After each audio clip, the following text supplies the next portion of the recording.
What's going on, guys? Welcome back to the podcast. And I want to thank Manscaped for sponsoring the show. If you go to manscaped.com/RBP, you can get anything you want. Use code RBP. You get 20% off plus free shipping. If I take you to the website, I'm going to show you what they got. They're the best in men's hygiene. They got all the tools, trimmers. The Lawnmower 5.0 is amazing, but my favorite thing is the beard trimmer, which is here. That has the adjustment on it already, so you're not going to lose any of your guards or anything like that, because that always happens to me. They also have some really good beard oils. If I can find them here, they got the lip balm, the foil blade, and all this stuff. But the beard conditioner, there it is. This is one of my favorite things they make. Also, guys, if you go to manscaped.com/RBP or use code RBP at checkout, you get 20% off plus free shipping. Support them, support the podcast, and thank you guys very much. Get the best in men's hygiene. Sup? That's a clean head, Paul. Oh, why? I didn't mean to do that. Yeah, okay. That's a clean head, man. Yeah, thanks. I had the clipper set on number 3, and then while I was buzzing it, I dialed it to number 1 without realizing it. So I was like, how come it's short on the top right now? So I had to do the whole thing like that. Ian's cleaned up too. Yeah, Ian failed his 1 year. Ian was supposed to wait 1 year. I made it like 10 months, bro. You did? You made like 6. Not no, even. I didn't. Yeah. I got my hair done at the last week of November. I made it to like probably August. Paul, look at this guy. He fucking exaggerates so much. 10 months, my ass. I got a question, Ian. If you were to buzz it, what would it look like? Like a buzzed head. Paul is so ready to go to Turkey. Wait, what else would it look like, Paul? No, Well, he wants to know. know. He wants to know how thick it would be if you buzzed it. Yeah. Like, would it look like a guy had it with a full head of hair? Like, see what I got? Or would it look like Paul's head? Yeah. I have a full head of hair. It would look like a full head of shaved head. So you wouldn't see like scars, nothing like that. Scars? Why? You mean scars from the transplant? Right. No, this isn't like 2003 where they like cut the strip out of your hair. They're doing these one by one. There's no scars. Okay. Ian's totally gatekeeping his contact too. He hasn't given it to me. He hasn't given it to Mike. He hasn't given it to you. He's just totally hoarding this. He's like, you're all going to be ugly forever. I told you guys. Come on, Ian, help me out here. Okay, fuck you and all of you. I told you on multiple occasions that if you wanted to do anything, you were even like, I want to get a nose job. I'm like, all right, motherfucker. I'm going to get my nose done. I'm going to get my teeth done. I'm going to get hair. Yeah. I'm going to come back. I said, if you want them, you let me know and I'll hook up all of it. Okay, because I think I'm ready. I'm considering. I did more than just hair. I offered contacts for all of it. I'm telling you right now, publicly, I'm ready. Send the contact. Send the contract. I'll literally message them tomorrow. So be careful what you wish for. I'm ready. I'm ready too. Well, I need pricing. I can't. Get a price, Ian. Get a price for us. I want to know what the price is going to be. Like, maybe we can work some kind of deal here with the podcast. It's going to be a deal, obviously.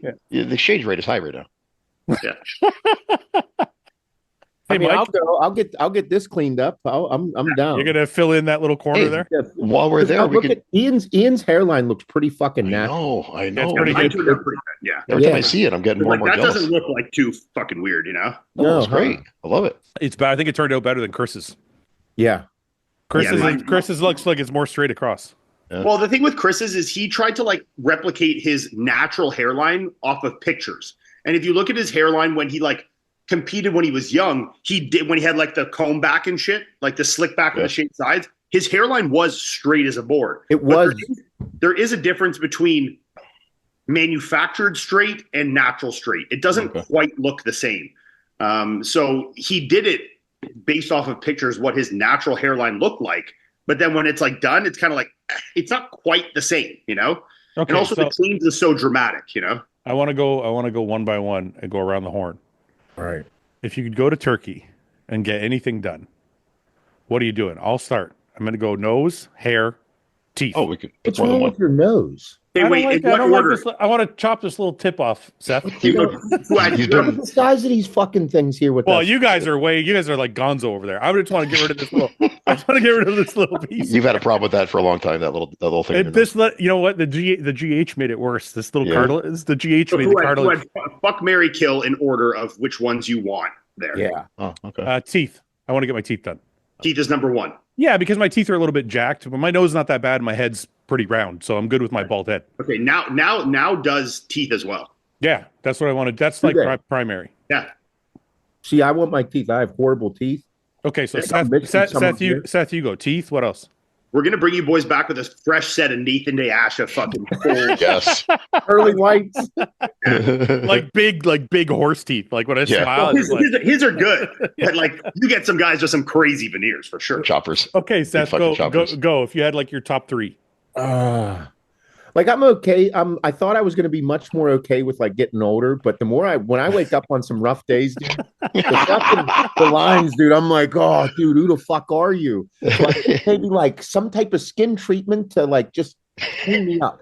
Yeah, but that's Yep. yeah, but you can just get Botox like anywhere. You can just do that here. I don't know how I feel about that, but I think that's the way I'm Wait, let's expand on that. Just hammer the Botox. Man. Why don't you like Botox? I don't know, because I'm in a fucking midlife crisis here. Okay, I thought I was going to be okay with like getting much older, but days that I'm super stressed, I look and I'm like, bro, you look like you got hit by a truck this morning, And it's like I've lived here's the thing, like I've lived a super wild, intense life. So what the fuck did I think was going to happen? Right. Yeah. But I do like the teeth and the hair. The hair, I mean. I shave my head, it's all fucked up, but so like I take that. I wouldn't fuck with. Okay, wait. Ian's hair looks really good right now. I take your hair any day, Seth. Don't interrupt him. Seth, you're saying the podcast listeners are constantly on me about interrupting Seth because he's too polite to talk over us. So let's let Seth have his moment. Anyway, Seth. I'm going teeth. I'll go teeth. I'll go teeth and then skin. So two. You only have two. What about your nose? You like that fucking just try it? Okay, let's say, dude, if this thing comes off, I'll look like I don't even look like myself. I'll be like. That's the point. That's the reason people get things like that done. So like a big nose. Leave me alone. I like this. Big nose is like a masculine feature. Like unless you have like fucking crazy like Lebanese hump, like you just. That's not Lebanese. That's Jewish. That's Israeli. That's a Jew. I've seen some Arab chicks with some crazy noses. Okay. Okay. So Seth has got two. Skin, dude, skin's easy. You can get Botox done anywhere. Well, you could also get some like pretty fancy facial treatments too. But yeah, Botox is. I know, but you can just do Botox at a spa around the corner and like it'd be done in fucking an hour. Yeah, I don't know if I feel good about that. Like, what happens? Around the corner, you make it sound like we're just buying some Trent. No, it's not like that. It's not like nothing like that. Botox isn't really something you can like fuck up because it's not like filler. It's however. That filler where you're adding something, it's literally just a neurotoxin that kind of like paralyzes the muscle a bit to relax the wrinkles, But long term, we all see these celebrities with their faces now. That's not from Botox. No? What's that? That's filler. No, that's mostly from like facelifts, filler, like things like that, like where they're doing reconstructive stuff. Look, you can go too hard with Botox and you can get like what they call like a droop, like where it's like you paralyze the muscle too much that you kind of have things like die off a bit. But like that wouldn't be like you still want to look masculine, but you want to obviously reduce some of the fine lines. I think Botox is pretty safe. I mean, it's been around for a while. Yeah, everybody Botox is like I've had Botox I've had a million times. Yeah. You're just putting botulism in your body. Yeah. That's not what Botox I've been is. sick before. Yeah, it is. Not really, but yes. I mean, it's a neurotoxin. Botulism. Paul's trying to make it sound way worse than it is when really it's like everybody does it every fucking day. I came across an article once. Well, that's the thing. I found out a lot of people do it. Ian does it like every month.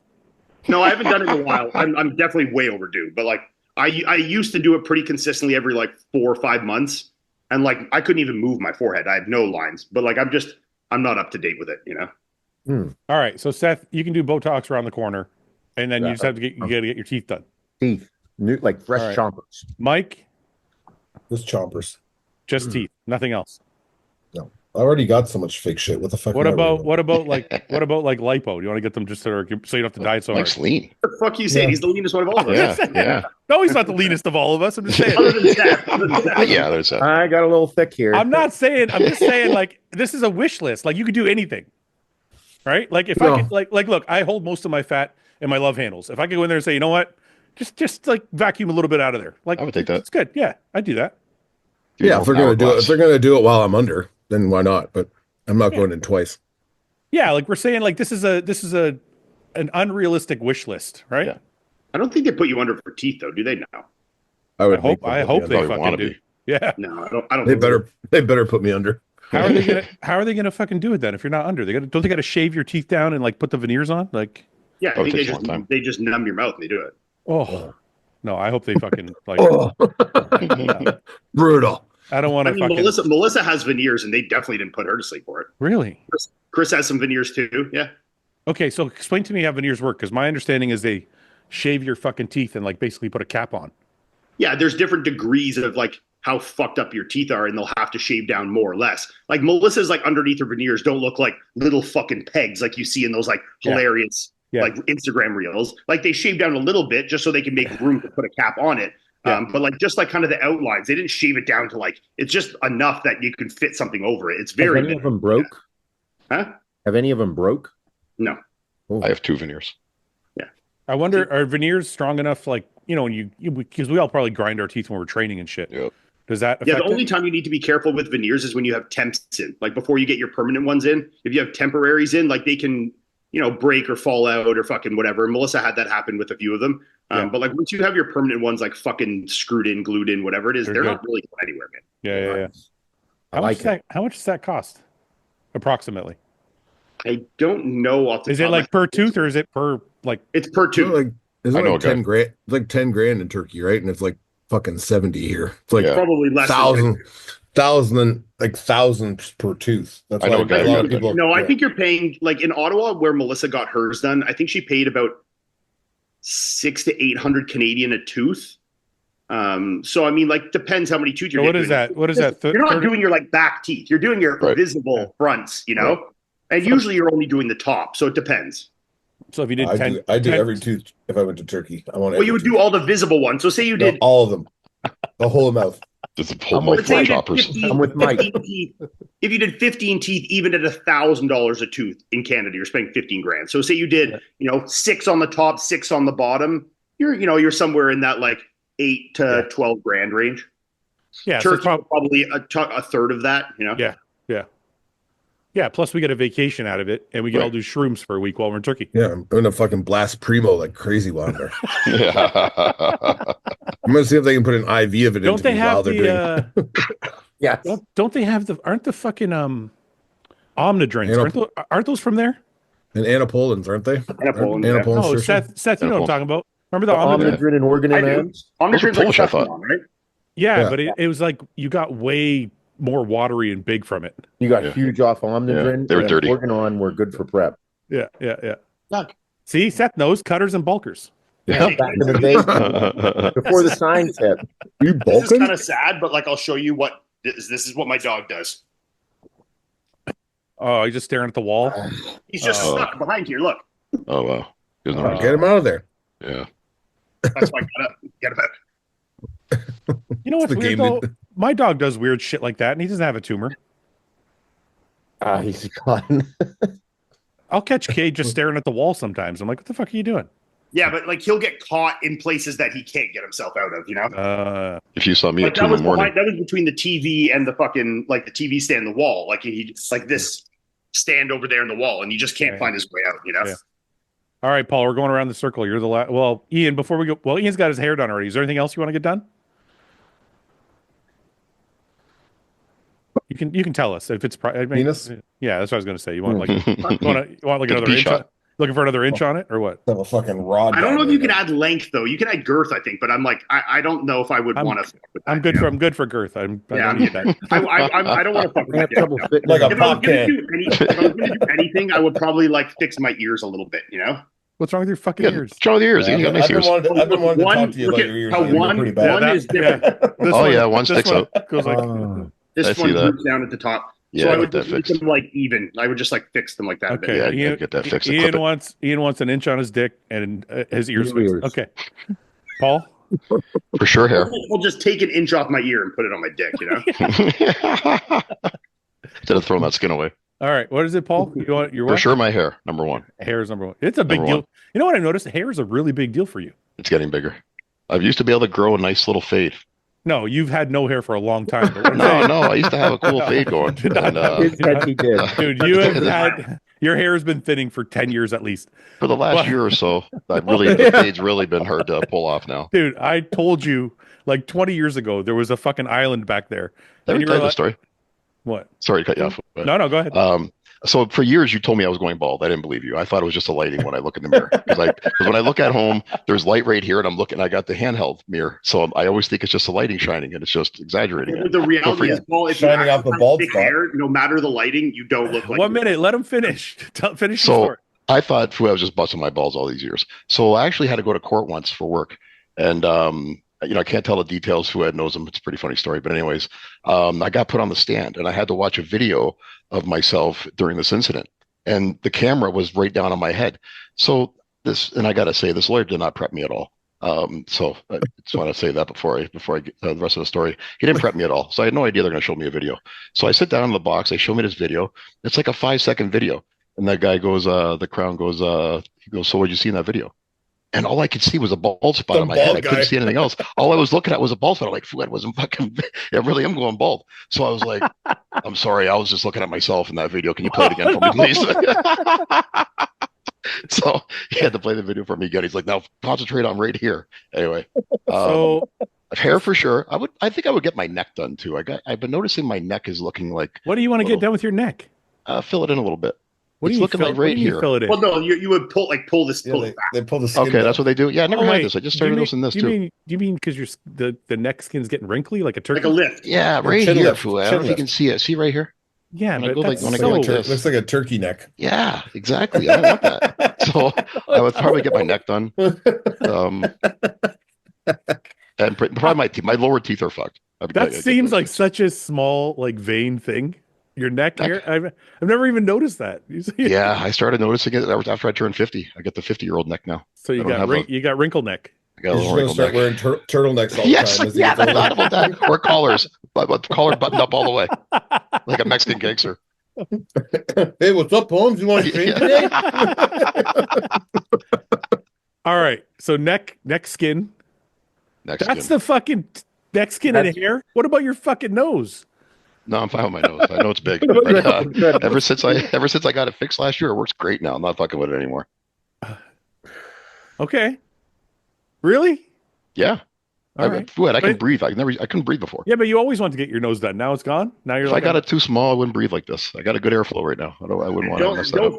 Don't fuck with your nose unless you got like weird bump or like something. It's like don't fuck with it, man. Well, I do got this fold right here, Fouad. You remember this? I got that fold right there. Yeah, Maybe I that get would be taken easy to fix. care of. I would get that fixed maybe too. to smooth it out. You can still Yeah. have Botox. You could get that done. They would do it with filler, and Melissa actually had that done where it's like a liquid rhinoplasty where they put filler in certain spots of your nose to change the shape of it. That actually makes it look smaller, even though they're adding. It's crazy though what they do with filler in your nose. I've seen the pictures. It's crazy. Like, I've seen pictures of girls with like a fucking beak, Yeah. and then they use filler, and it looks Yeah. smaller. That's like how that did- term. I'm like, how did your fucking nose go from being like look like it belonged on a parrot to like being fucking small? Like, how did that happen by adding shit to it? Yeah. Maybe we should do that, Paul. Yeah. Maybe I will. I didn't think. I never even thought that you could do Watch that. us Yeah. do it, and it just looked twice as big. Oh my god! Yeah, I know. Fucking look. All right, so new for 2025, we're all going to look different.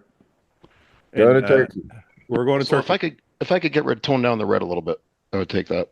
Yeah, but how are you going to change your pigmentation? That's not. If they, well, you said it was a wish list, you know. Oh, okay. So it's a Wishing. random. That's just your blood pressure, Paul. I thought it's good. My blood pressure. That's a weird thing. That might be my hematocrit. That's always high. You want to do 4 inches taller so you can dunk? That too. I would definitely take a couple inches. Yeah. Did you guys see the vertical on Chris's fucking page? Yeah, it looks sick. Yeah. Well, I remember him dunking like. In No. his early But videos. look at this. Chris posted this today or something like that. I just saw it anyway. Look at this fucking vertical on this guy. Yeah, I wonder what that actually measures. It's not a fucking small dude, man. Oh, I did see that. Look at that. Phew. That's just a standing jump. like force plate That's fucking. What's the force plate do, Ian? that measures like energy upwards, like see how much force you're Oh, generating. okay. And Okay. It's two different sides. You can measure like how much you're outputting from your left leg versus your right leg, and how you land too. That seems wild to me that he could jump that high just standing still at that size. Yeah. So he does that as part of his leg training. Look at that. No, Paul, if I did that, it would be like this high. Me too. Fuck, I know. I would. We'll see if I can get off the What do you mean? You think you could only jump like 6 inches? What do you mean, really? Look at me, Ian. You think if I fucking jumped, it's going higher than? Listen, 12 inches max. Turn your camera and jump in your room right now. I'm telling you, 12 inches max. Maybe we should start doing that. I'm scared to lift my foot up a foot off the ground. I don't even want to jump. I need to get my ankle fixed first. Yeah. Okay. Interesting news. Derek is working with Chris ACETO. Yeah. Yeah, I saw that. How does everybody I guess feel? we should have seen the writing on the wall when the Psycho Lewis stuff came out, but why? Wait, why do you explain that? What do you mean? Well, because Psycho Lewis and like ACETO always have this like pairing, you know? Yeah, but was Psycho Lewis working with Derek or something? Yes, or not. Yeah, who's he been training? Oh no, sorry, Chris Cormier. He's been training with Cormier. Yeah, that's not. Sorry, yeah. that's what I meant with Cormier. So like when we see that, I feel like that's kind of an association too, you know? But I don't. think so. But I don't see Chris in the two Chris's. I don't see ACETO and Cormier working together. Maybe I was thinking Chris Psycho Lewis. That's why I was associating. You were thinking Psycho Lewis, yeah. I was thinking the wrong Chris to begin with, but that made me go there anyways, you know. I don't know if that's going to be a good mix. I mean, I'm excited for it. Chris ACETO's, coached Jay for a decade or 2 decades, so fucking, he's used to coaching bigger guys at that level. But I don't know. I mean, who did you think he was going to go with?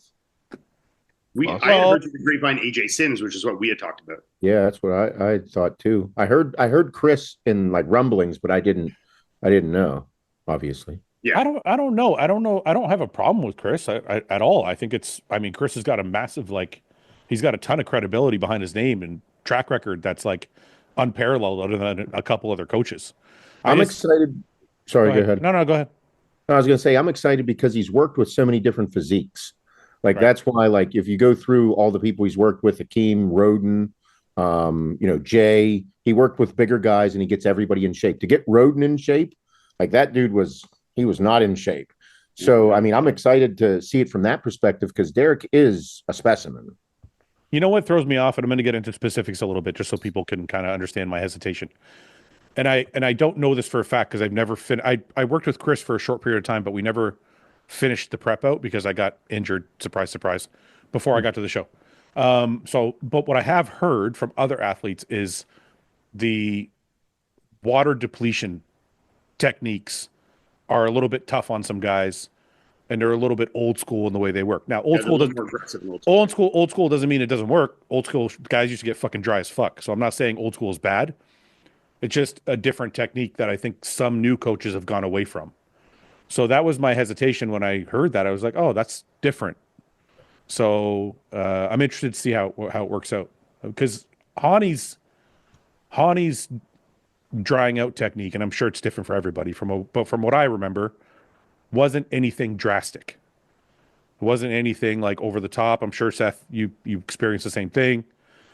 So I wonder how this is going to play out with Derek's physique. He limited Chris's water pretty decently, but Chris also is like kind of weird with the water stuff. No, I don't mean the limitation of it. I mean the diuretic use. Oh, diuretic use. Okay. Yeah, the diuretic use with Hani was very minimal for me. I don't remember using anything very crazy. Minimal and very straightforward. Yeah, nothing special. A lot of the older guys are like big aldactone bros, you know? Yeah. Like they fucking love to like do the aldactone into the diazide, you know? You know what I worry about with that? I feel like it's theoretically it's supposed to work well because you're like, okay, I'm gonna limit aldosterone. I'm not gonna retain water. We're gonna start depleting. You're gonna keep drinking, but you're gonna be flushing while you're taking the aldactone. I get it, but it seems like it's risky. Like it doesn't ever seem to work out the same every time. It's like if it works out fantastically. One time out of 10. You know? Right. Mm-hmm. That's how I feel about it. It's like I've done aldactone before using like a heavier diuretic and had it work like a charm. Mm-hmm. And then I've had other times and I'm like, it's not fucking. I think it's actually hurting me. And there's no vital reason as to which way. Success using like a loop diuretic, like a Lasix or a Bumex on stage. Have I? Yeah. Well, I had good success with Chad using aldactone and then Demodex, which is same thing, right? So, yeah, we had really good success, but then I had one time where I didn't have good success at all. So, those kind of diuretics, especially that's like what I'm saying, it's high risk, high reward, you know? Right, you're playing like, and that's the thing. I think John, in my own experience anyway, John and Hani were always very, very good at like getting it done and playing it safe. Yeah. Instead of using any like major tricks or whatever that would like. Yeah, I mean, most guys now are using like moderate to conservative to moderate doses of like the diazide, triazide kind of stuff like that. The potassium sparing, which seems to be a little more predictable, a little safer, you know. I actually am really shocked at diuretic use now because it seems so minimal in comparison to what less. Yeah. It's crazy. Like guys are talking about quarters now. Oh, I took an eighth of a diazide. Dude, these guys taking eighths and shit. That's what I'm saying. Like I took like an eighth almost most of the shows I did. I didn't. There was the two shows I won. One of them I didn't take anything. But I didn't when I went to New York. I took none. Yeah. But I was like, I'm around coaches now, and they're like, they'll tell their athletes like, yeah, take an eighth. I'm like, I'm fucking eighth. Well, we used to start diuretics on Wednesday. Yeah. Now guys are like, just take an eighth on Friday, and then we'll take another eighth. Yeah, then we'll take another eighth maybe in the middle of the night. Yeah. That's it. Yeah, that's all. Yeah, you'll see it now. Guys will get like the prescription diazides that are like in the capsules, and they'll like empty them out and then weigh it out, like, fucking blow into like tiny little bits. You know, they snort it. Yeah. Yeah. The residuals. He's like, oh shit, that wasn't the diazide, bro. Not that pile. That's my mirror. Well, it's going to be interesting to see this. So they started working together at 15 weeks out. It's always exciting to see top guys with different coaches, especially coaches that like have done some really good work. You know, I don't think Derek is going to be way better. I think he's been amazing. So like for him to be peaked much better, I think will be difficult. But do I think there is always some level of room to change and look different, or in a different way is always there. You know, I don't know if this is a fair statement to make because everybody can always be better, but it's going to be a hard. That's what I'm saying. Yeah. Yeah, I'm agreeing with you. It's going to be hard for me to see Derek looking better than when he won the Olympia. Yeah. Like that was a pretty fucking aside from some chest shoulder separation, like that peak was like that's not something that you can diet. Yeah, and that's not a diet thing. Yeah, that's a development thing. Yeah. But as far as like a peak, fuck man, I can't. Derek was we were sitting 4 rows up for that fucking Olympia. Blown away. Even this year, like he slipped 2 placings, but he still came third, and he was still fucking peeled. Well, this year the reason I didn't mention this year is not because of the body fat level. It was more because of whatever they did. And I asked Matt Grego about this when I had him on the podcast because he works out with Derek and they're close. I said the legs. I said, was that something that he dieted off during the diet, or was it something that happened in the peak? In the peak. And Matt seemed to assume or think that it was something that happened in the peak. So the reason I say not this year is not because of the body fat levels, is more just because the legs weren't up to par like they were in 23. What do you mean something happened in the peak, Fouad? Like he came in flat and that's why his legs kind of... Yeah, like usually like your worst body part is the one you're going to lose first. Right. And Derek's legs have never been his strongest body part. They're great in the off season. They're really full. But when Derek gets on stage, he loses his quad, like from the front. His quads, sweep. His quads back, they're great. Yeah, side back. But his quads from the front, somehow he loses some of that 3D look, and they look a little bit wide and narrow, almost like Regan's legs, like last year, the year before, like wide and narrow. Sorry, or thick in the inner. I don't know. That's like saying big and small. Yeah. He would stand wide. He would stand wide. Oh yeah, and the quads would look a little more narrow because of how he was standing. The Quinton thigh gap. Yeah, he just never had like that really full quad look. Yeah. In 23, they did a good job of it, but this year I feel like, I don't know if it was a depletion thing, but they looked a little more narrow than normal. And I think that's actually what hurt him the most. Actually, talking to one of the judges afterwards, he actually noted that. So that's going to be that's going to be interesting if Chris can fix that. Go ahead, Seth. Sorry. And the videos they look better, but like you said, they look good in the offseason. Yeah. The recent video he posted, I'm like, hey, I think he might be putting in the work for it, which is expected, but I hope we see the Derek from 2023 and not the one we just saw. But this is the thing, Seth, is in the off season, mm-hmm. he always has this look. Like last year's off season too, or not just off season, sorry, but like leading into the Olympia. There's a video somewhere of him. I think what almost hurt his quads more is because, like, they're not extremely detailed quads too. Sometimes like they look good here. Well, like that's a lot of detail in there, man. Yeah, but on stage they don't look like that necessarily. I agree with you. But I think that's partially the dieting down to get that extreme crisp condition. Is he's losing something in his quads when they do that? Do you think that they have to diet that they like during the peak, like to get the peeled look from the front, because he's not as developed as he is from behind? That hurt his quads. You know what it is? That's free loss of muscle, maybe. You know what Hani's really good at, and maybe this year they just didn't nail it. I don't know why, but when I was getting ready, he was pushing me and pushing me and pushing me, and he's like, the top part of your glutes is not stripped out yet. He's like, everything's ready. He's like, there's a chunk left at the top quarter of your glute, and I want that feathered all the way around. I'm like, okay.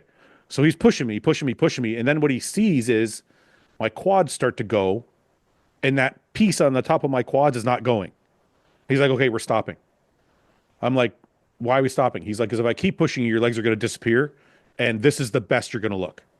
So, like, basically, he was able to figure out, like, some people think, like, the most shredded you can get is the best. Yeah, it's not. A lot of times it's not. No. It's not. It's where your body looks the best. So, Hani stopped me at 98% shredded to make sure that I was full everywhere instead of pushing me to 100 and losing my legs. Yeah, my leanest looks were never my best ones. Yeah. Right. So, I think that's Derek's secret is, like, to get him in the condition they got him in 23, his legs still weren't as balanced as upper body, but they weren't. It's like they pushed him further in 24. Yeah. So and his upper body got bigger in 24 also. So I think the disparity looked even greater. Increased the disparity. Yeah. But this is phenomenal. Like, is that recent? This was 3 weeks ago. It says prep. There's another one. The sweep. Where's the other one, Seth? I don't know. Is it up at the top? Go up. No, that's the one. I think this is the one. There in the middle. Oh, this one? Yeah, but he's wearing a shirt. Yeah, let's just see. They're just saying his legs. I want to see him. Yeah. I mean, that angle is also very favorable too, right? From the bottom up. Yeah. But his legs look fucking nuts. Like, that's a wild physique, man. Yeah. When he loses that sweep, the way his back is so but wide. Even there, his right leg, the leg on our left, how it's posed, you can still see the sweep is a little shallow there. Yeah. Mm-hmm. Wait, this leg? Shouldn't cut the leg out. Yeah. You should leave that leg straight. From the knee up there's not a lot of billowing there. But on the other leg, there's not. He's very like adductor teardrop dominant. Yeah. Wait a minute. I think that's why he's putting his leg out, because a lot of guys that have leg sweep issues still very noticeable. Will put that leg out to create more of an X frame, so they don't. You know what I mean? It draws attention to the odd shape of your leg. I noticed it. Yeah. Yeah. It's like you can see. Look how good the left leg looks compared if you just his kneecap is almost sticking out more than the sweep. You know. I'd like to see him do it the other way at least. People like that. Yeah. I like that better. Yeah. Your fucking arms up and do a double right there. Yeah.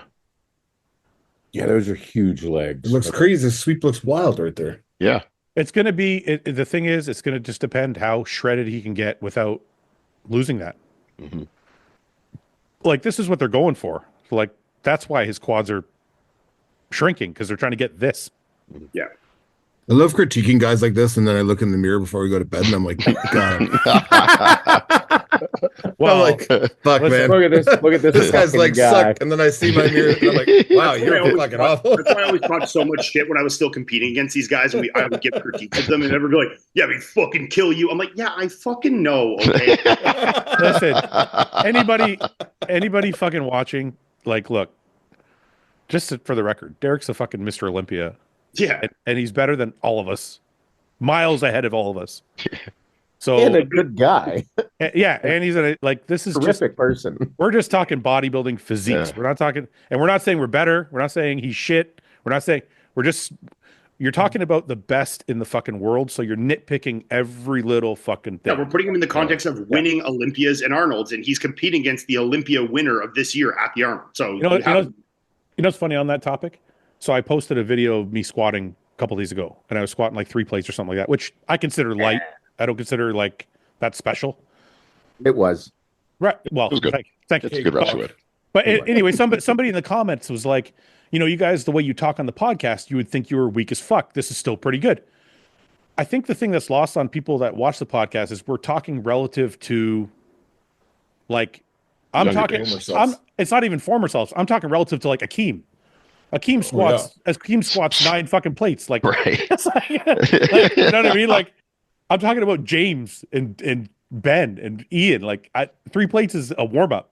Yeah. So it's this. I'm just saying that because this is along the same line. So when we talk about Derek, we're talking about this context. We're talking about him in is the best in the world. Yes. So if it seems harsh, yeah, it's like talking about like giving commentary on like a world's strongest man competition, saying someone wasn't great at a lift. It's like, yeah, he's clearly fucking amazing. He just wasn't good as Brian Shaw. You know, Right. It's like right, fucking stupid. right. Here's a question real quick before we move on. Do you think that Derek getting that stripped out look, like he's hard as nails from behind, do you think that him not being as hard but still like Full shredded, but do you think a fuller, less hard look is going to be a better or worse look? Like, I mean, like we're talking small percentages here, but it would be a different look. Paul, I want to pass this to you, but I just want to say something so you can correct me if I'm wrong. Actually, I'm going to ask you, do judges base, like if let's say Derek decided to do what Seth is saying, would judges always look at him and be like, yeah, but in 23 he was stripped as fuck? Like, are they going to judge him against his former best, or are they going to be like, this is what's in front of me? Well, I mean, like if you feel like someone's not as hard as they have been in the past, you're going to think about that. That's what I'm saying. Just human nature, right? Yeah, but you're judging what's on stage. If he's still better than the next guy he's standing next to because his overall package is better, you're still going to give it to him. I don't, this is my own bias, but I just don't think that happens. What, like based on a previous look, you mean? Look, I'll say this. If Derek shows up at 90%, but full as fuck everywhere, legs massive, everything, I think he's going to get penalized. Well, I think, but if that fullness, if that added fullness, no, even if he's better than the other guys, I think they'll penalize him for not being as good as he was. I think they'll, sorry to cut you off, but as his physique changes, as he adds more muscle in certain areas, that fuller look might benefit him better now.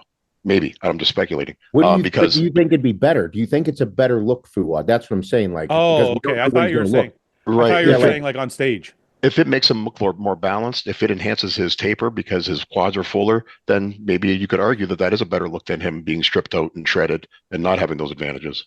I don't know if it's a better look, but I'll say this. I think if Derek wants to win again, he has to find a way to bring the look we just saw as crisp as it was in 23. And with fuller quads, probably. No, this is what I'm saying. This is what I'm saying. If Derek wants to beat Samson again, he has to look like this, but as crisp as he was on stage. That was shredded, yeah. Yeah, that's what I'm saying. Like he has to look like 23 Olympia level body fat, but with this level of fullness.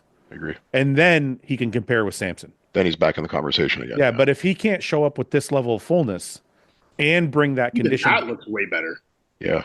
Yeah, that's what I'm saying. Like, but he's got to be able to bring that while being 2023 shredded. Right. But Ian, I'll ask you the question that Seth asked. Seth was asking, do you think Derek would do better? Are you saying, do you think he'd do better on stage, or do you think personally he would look better? Both. Because if he personally looks better, then I think that he'd do better on stage.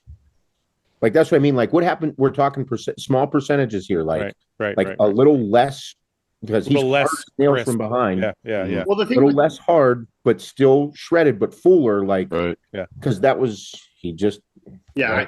I agree, because I think one of the things with Derek too is like you've seen him guest pose at Pittsburgh, and even when he's far out, he still has nice lines in his glutes. So he's a guy that has that kind of like, good lines in the glutes, even when the body fat doesn't necessarily correlate to like what you would typically see on other people. So I think he could get a little less sharp and still have really good detail everywhere. But I also haven't seen his progress pictures around the way of like, maybe there is like a little bit of his lower back or on his fucking hamstrings or obliques, or like one spot where it's like, fuck, we need to push this a little more for it like really like all come together. So it's tough to say without seeing like progress pictures throughout the entirety of a prep to really gauge accurately. But yeah, I do think if you're losing your quads, like you did with Hani, Fouad, stop when you reach that balance of keeping most amount of quads with most amount of conditioning without having too much loss of either one, I think the problem, Seth, I think with your hypothetical that I see is Samson is more muscular or equally as muscular, and he's got better shape. So the one thing that Derek was winning on was conditioning. So if he comes in with the same condition as Samson, Samson's going to beat him. He's got to be more conditioned than Samson, or else it's not going to be enough to beat him. He won't. I don't think. What I'm saying is, I don't think he'll beat Samson with fullness. No, I don't think he will. I'm saying like Yeah. the percentages, like we're talking like if Derek is 98 or 97, like okay, if he's at 95, what's he going to He's look still going like? to be leaner than everyone from the back. Yeah, Yeah. that's what I mean. Like, is it because You that guys- extra push? It's that line. Yeah, it's You guys- interesting. Do you guys think we'll see Derek improve next year? Or you think we'll see we've I seen think his best? No, I think we're going to see him improve. I don't think he's done. I think No, not that he's done, but just that we've seen the best Derek we're going to see. that's what. Sorry, that's what I mean by. Okay. I don't think he's done improving. He's still young, Okay. isn't he? Like 30. I know. Or something? I was just Yeah. going to say, I don't want to say he's like young and like, but he's only done how many shows? Like, he hasn't done a ton. Like, there's a Well- lot of developmental for him as well. How old is he? I thought he was like 30. I think he's 31 or 32. Derek Lunsford, age 31, 1993. Fuck, I just got into high school at 1993. I don't see him being a guy. Like a 13. Yeah, no, man. I think he's a fucking professional. I think he lives and breathes bodybuilding, and I think somebody that is that good that they could win a fucking Olympia or even be at that level is going to continue to improve. These kind of guys are going to fucking do anything they can do under the sun. Yeah. To develop that body part, and he will do it. I guarantee you he's going to do it. I think Derek is far, I think he's far from finished. Yeah, even if it's fucking synthol. No, I think he's far from finished. And that's what makes bodybuilding cool. That's what makes it so fun and entertaining too. Yeah. That. Speaking of entertaining, I don't know if I should say this yet, but signups are going to begin soon for the fantasy league that I'm starting. And it's going to be pretty fucking awesome. Everyone's going to be involved. It's going to be public, not just for us. Everybody watching will be able to join and set up their fantasy league and then pick their athletes. So we have a rating system for the athletes. You get it's going to be like you get 10,000 points to start, and you got to use your 10,000 points to pick the athletes you think are going to place throughout the year. It's going to be amazing. So we're going to do fantasy, instead of fantasy football, it's fantasy bodybuilding. So, we're gonna have like a draft night where we get together and pick our teams. We are as soon as it's ready, man. Because it's funny because you're gonna have to strategize. Because if you get 10,000 points and Samson's worth 4,000 points, say for example, that's half your fucking load is gone. And now you know what I mean? And it's like, and then there might be somebody out there like a Roman who competes like 8 fucking times, Right. all right, and he gets you all these points because he's on stage every week. So or like you could pick maybe you can get Nick Walker pretty cheap. Because Nick hasn't been on stage in 2 years. Maybe he's a bargain, right? How are you gonna set their prices? You decided that? They have an algorithm set up where they can, and I adjusted it a little bit. I'm like, it's not enough. You got to boost some of the top guys because I don't want to make it easy, right? Because if Samson only costs like $1,500, everyone's gonna have a Samson on their team. Yeah. Well, it's got to be based like on their recent performances and stuff like that. It is based. Right? It is based on their recent performances. But that's why I'm saying with Nick, right? If you base it on the last 2 years, he's only competed at the New York, I think, right, or whatever, something like that. So you might be able to get him cheap, but then he might win Pittsburgh. He might take top 5 at the Olympia. Then you got like this cheap athlete that all of a sudden is like kicking everyone's ass. Right. So it's like there's a little bit of strategy involved. Or you might pick a Theo that like destroys everybody in the European shows. Just based on looks alone. He doesn't get any points for looking good though. It's just that's an asterisk. Anyway, listen. It's also within the software, within this webpage, there's going to be a rate your physique. So everyone will be able to put in their pictures and get rated by either all of us or a couple of us. And we'll feature like the best ones on the podcast. And then we're just rating physiques based on bodybuilding criteria. Like, it's not gonna get weird at all. Well, we're not rating physiques on like cock size. It's going to be like it's the bodybuilding criteria. Make sure you set those boundaries That's for jawline. Muscularity, symmetry, conditioning, and then I'm going to have a separate section for rate your form. So we can get Ian to come on and shit on everybody's squat form because it's not depth isn't low enough, and Mike can come on and tell everybody to fucking lift their head and put their chest up, stuff like that. So anyway, I think it's gonna be fun. We got a lot of like, it's gonna be like, finally everybody watching the podcast can participate. So it's gonna be cool. It's exciting. Okay. Anyway, on to Arnold picks. Oh, that's the other thing too. Predictions will also be part of. You know what I was thinking? For predictions, the top 3 of the predictions of everybody, like the global leaderboard, the top 3 will get more money for their fantasy league. Ooh. Right.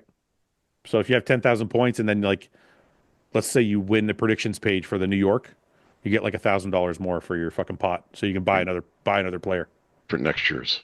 No, because there's one transfer in the middle of the year.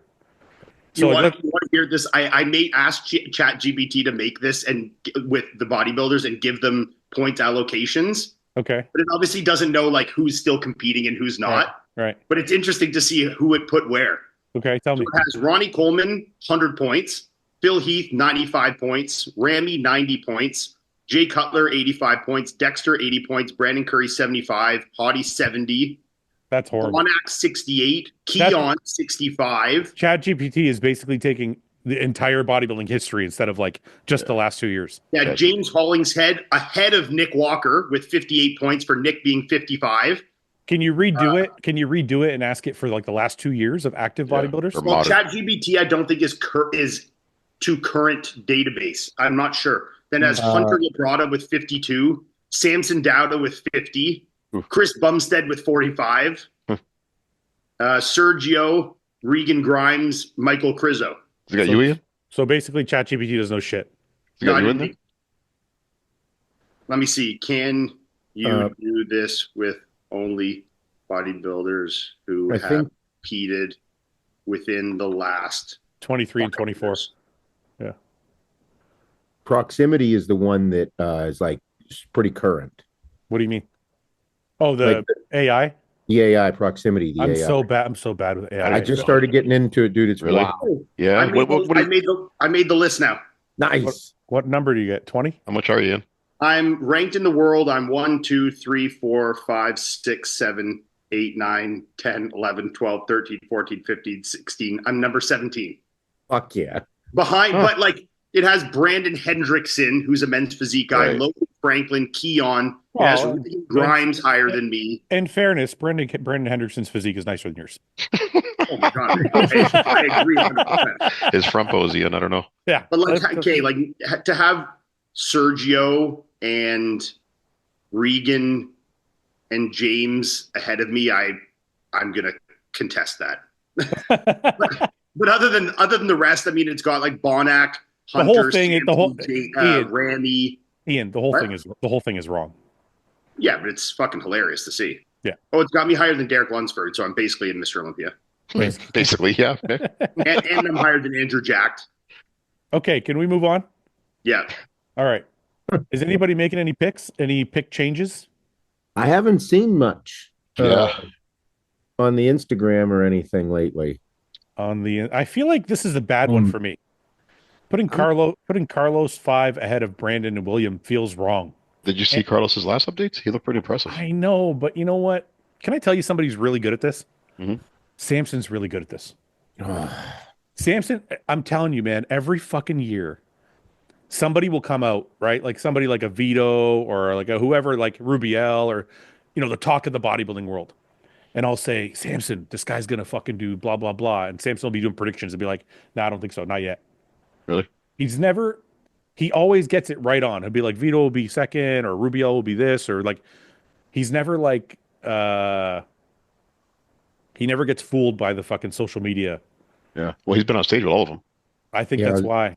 Yeah. So what'd you say about Carlos? Because I get fooled every time. Yeah, me too. What'd you say about Carlos? Well, he didn't say anything bad. I'm just going by his picks. His pick, he's got Carlos probably 9th. 10th. We should all just 10th? Got him 10th. Wow. We should all just follow Samson's lead. I don't know. I feel like he might be wrong this time.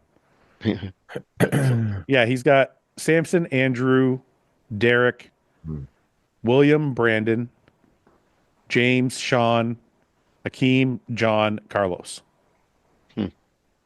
I think Samson's the kind of guy like you got to prove it to him. Well, yeah. Right. So like, because Carlos looks incredible, but he's never been like peeled, and he's still got to work on his back. I don't know how much his back has come up. he hasn't had that coming out show yet, where he makes his impact It yet. seems like all the guys Samson looks at, he's like, until he sees it, he's not. I'm easily fooled. I'm just like, oh, that guy looks great. Me too. I think that, But that guy's going to Lisbon, Fouad. well, I mean, I think that Carlos still has a lot of like young muscle on him, like so much young muscle that it'll probably end up, especially at this level show, like James. If James does what we all think, James is going to look like a fucking piece of granite up there. It's going to be wild. Mm-hmm. So whenever you put those two next to each other, it becomes. Where's that update we were all fucking shitting our Carlos? pants over? This is a good fucking shot for him.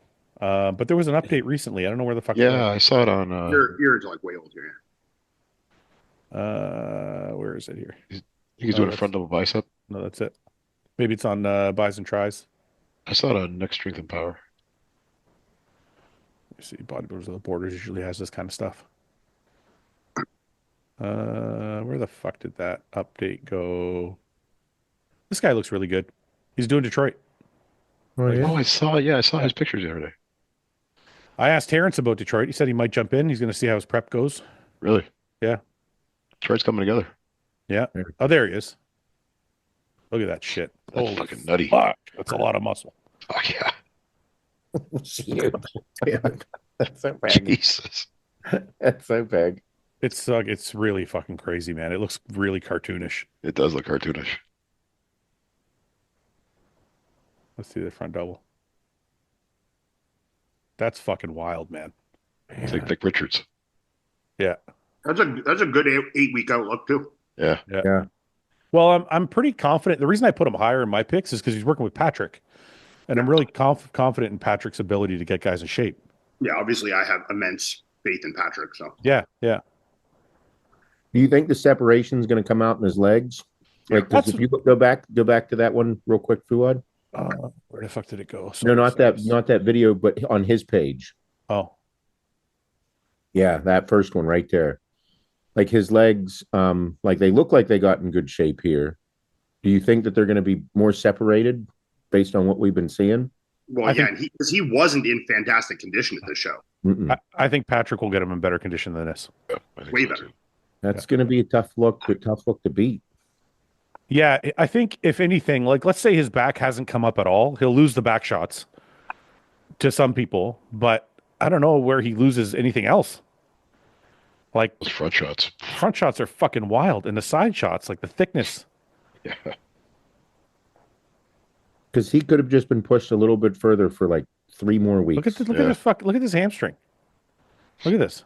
And he's a little fat here too. You can see. Yeah. Yeah, you said that with another month or so. Yeah, like 3.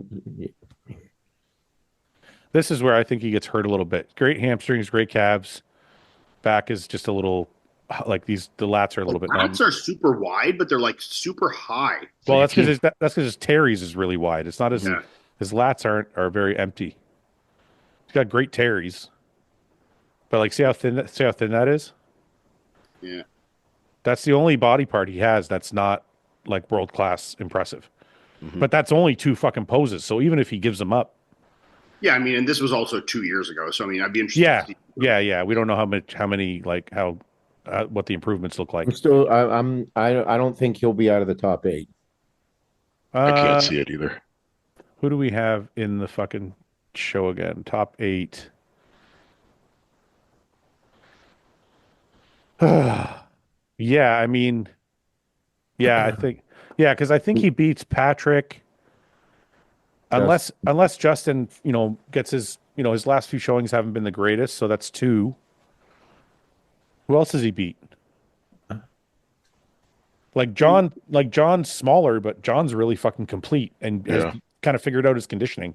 Yeah. John took 4th at the Arnold last year. Yeah. Like who else is who? Bonac. I mean, look, there's a lot of people he could beat, but who does he beat for sure? Like he's going to have or at least not for sure. We don't know for sure, but maybe have a good chance to beat. Like he has a good chance of beating Patrick. There's a good chance of beating Justin based on his last 2 or 3 performances. Well, who else? He'll compare really well with Akeem. Right, because they both have the same weak point and the same great shape from the front. Right, and then I could see Bonac in that call out too, because William's great from the back, but from the front, those guys will beat him in a couple of shots. I don't think so, man. I think William's going to beat both of them. Yeah, that's where I see though. That's where I see him in that chase. William just had an update. Huh? I think William just had an update. Let's take a look.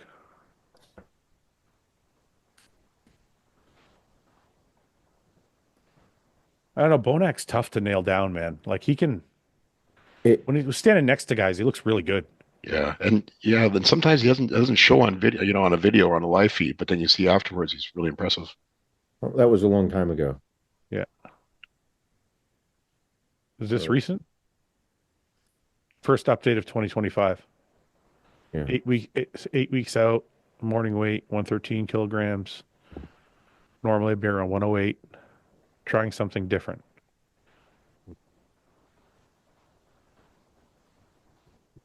Huh.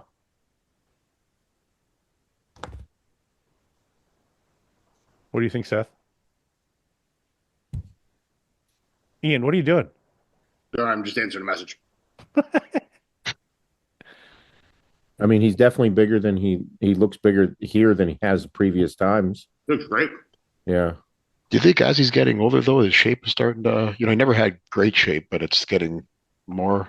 I think the limbs. I think Blocky. the limbs are starting to come down a bit. Like especially in that side shot. Like when you look at the side chest, like the hamstring doesn't drop as low. Yeah. Arms are so fucking huge, though. His lats look to be the one that. Yeah, the width. Yeah. But he was never good in like a front double or an out. Even those back shots. Something going on with that left lat? Yeah. Or is that just a bound up? No, it looks fine. I don't know.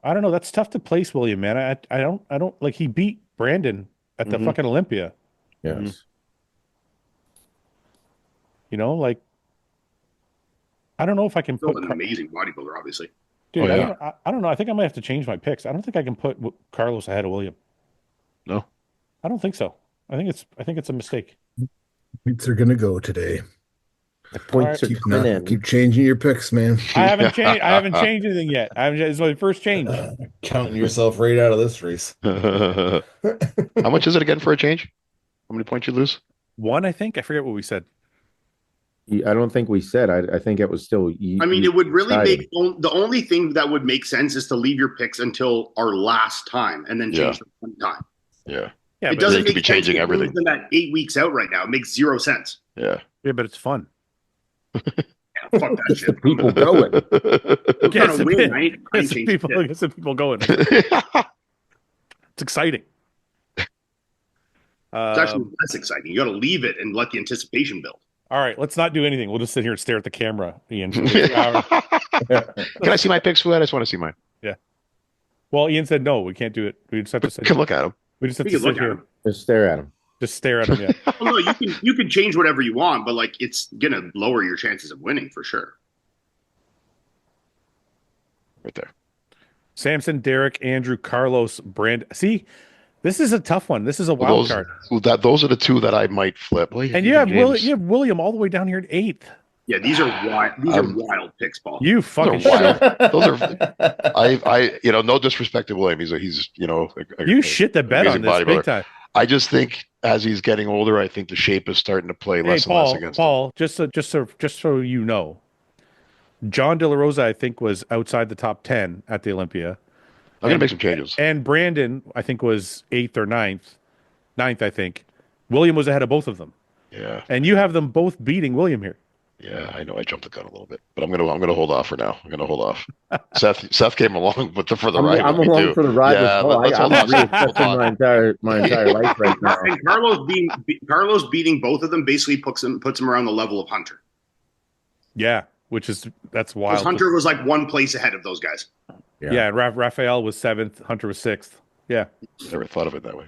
And then Samson has William in 4th, which I think is actually pretty accurate. Yeah. I like They're this. good friends though. No, I don't think that's why. I actually think this is pretty good. James to me is more of a wild card than Carlos. I agree. Yeah. If James comes in shredded. I think James is the one that could jump in and break the top 4. I think he could creep into 4th and be the wild card of it. And Akeem, honestly, man, Akeem's last few showings, his conditioning is getting better and better. Well, Sean too. And And Akeem is learning how to hide that back weakness with his posing. Yeah. Like the last time he did a standing relax or something, I can't remember what the fuck the shot was I saw. I can't remember what picture it was. Like that. To me, that looks a lot better. He's like pushing out the center of his back, so maybe his lats don't look so great. Look at the thickness of But that. but the erectors make up for it. It's like, I don't know, man. It's hard to ignore his size. Yeah. I'm not making any changes today. Like, do you think Carlos can beat that? I don't fucking know anymore, Fred. I don't know. Look at that. Look at that shit. Gonna have, obviously he's gonna have the, the muscle maturity advantage. He's been around a lot longer. I don't know. Ian, Carlos has that fresh muscle, that round muscle. Carlos could, like, he could, like Paul said, he's got fresh muscle. It looks young. It looks fresh and round, bubbly and round and full. But it's like, is he going to nail it? If he doesn't nail it, then there's no. But I think if he does, I think he can. But it's all ifs. Akeem's been really consistent the last little while. Yeah, his last like 3 shows or something like that. Mm-hmm. Okay. Any bodybuilding news we have to cover that we didn't cover? So, I mean, you might have to cut this part out, but I got to say it because it was funny as fuck. I'm probably not going to cut it out, but go ahead. You got to cut it out because I don't know if Mike's allowed to talk about it. So I was watching a Ryan Humiston. Oh, I know Humiston. Yeah. That guy. And he's like, and he was talking some shit about something. He's like, and you don't want to go and get nippered. And it's become a verb. That's awesome. I was like, this is funny as fuck. We'll let Mike decide if he wants to cut that out or not. I don't know legally if we could. I don't know. I heard nothing. I don't know what's happening. Instead of fuck around and find out, it's fuck around get nippered now. Yeah. I gotta find it. Gonna be a new word out to the dictionary in a couple of years. Okay, let's do some questions while we ponder the rest of the bodybuilding world's news that we don't know about. We had the Prime Minister of Canada step down. Yeah, that's a big political news. I don't know. You know what's crazy? I don't know anything about Canadian politics. I know way more about American politics. Yeah. Well, yeah, obviously Canada's like a fucking fly on the back of the. I know that, but if you told an American that, they'd be like, "Hey, why don't you just give a fuck about your own politics? Who cares? Why do you care what we're doing?" Because in some ways, the U.S. politics almost affects us more than it drives. Ever since Trump got elected, look at all the changes happening. Yeah, it drives our politics for sure. Yeah. Would Paul give up weed for the rest of his life if he meant he got a pro card? No, I don't. I got a pro card. No, you don't. You have a judges. You have a judges. I can pull it out of my wallet for you if it says IFBB Pro on it. Yeah, but it's checked off under judge. Hey, we can talk semantics all night long. I have an IFBB Pro card. It's funny. If you turn pro in classic, you can switch to open. You can't do that as a judge. I mean, I could talk to Tyler about that. Imagine you could. You're like, you know what? I'm a pro. I can do it. I get a special invite to a big show. All right, so you wouldn't give up your pro. You wouldn't give up weed to be a pro. No, what am I gonna do with the pro card now? Yeah, but what if you were like 25 again and they gave you a pro card? You're like, you know what, Paul? You're gonna. To be honest, sorry. No, go ahead. You know the scenario. To be honest, I wouldn't have made a good pro. Well, that's not. Sounds very defeatist. Well, not to shit on myself, but I didn't have no triceps for it. That would have gone well. What about there's a lot of listen. Marcus Rule didn't have any triceps. He's like the best in the world. His are still twice the size of mine. Are not existent, as you know. It's all relative. Yeah. Would you give up weed for life to be like say you didn't have your physique, but you had a physique that was good enough to come like 9th at the Masters Olympia? It was good enough to come 7th at the Olympia. Do I have to work hard to maintain that physique? Not that good. What the fuck? To place how high? That good. That's an A tier bodybuilder there. What if you? No, it's not. It's second tier. First tier. Okay. No, but like to be like, coming like 11th at like fucking Orlando or like 6th or 7th at the Masters Olympia, Okay. Would I give that? Would I give up weed for life for that? Why would you want to be 11th at Orlando? That's not an incentive. Yeah, but I mean that's like a decent realistic enough. No, what if you gave up weed and you were going to be a top 5 bodybuilder for the rest of your life? Not at the Olympia, at every small show. If I didn't have to work too hard to maintain that physique. Well, you have to work as hard as you're working right now.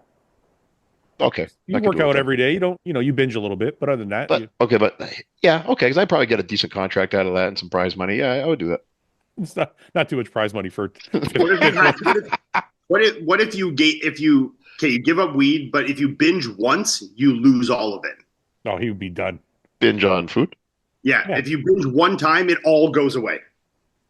Could you do that or take that risk or no? No, I can't hold myself He'd to be that. done No, in I a can't week. guarantee that. Yeah, I would be, especially no, I couldn't chance that. No, but I have been considering taking a break from weed lately.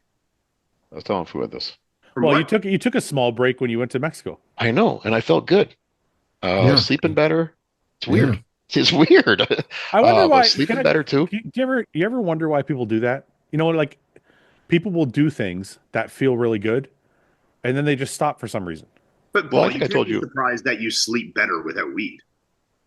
Well, some people Yeah. like I know a lot of people who eat gummies now as part of their regular bedtime routine, and they say they sleep better than ever. No, Yeah, but it's supposed to. weed is proven. But it's not. Yeah, It's not like quality sleep is not there. it No, makes you it's. fall right. asleep better, but the sleep quality is way worse. Did Yeah.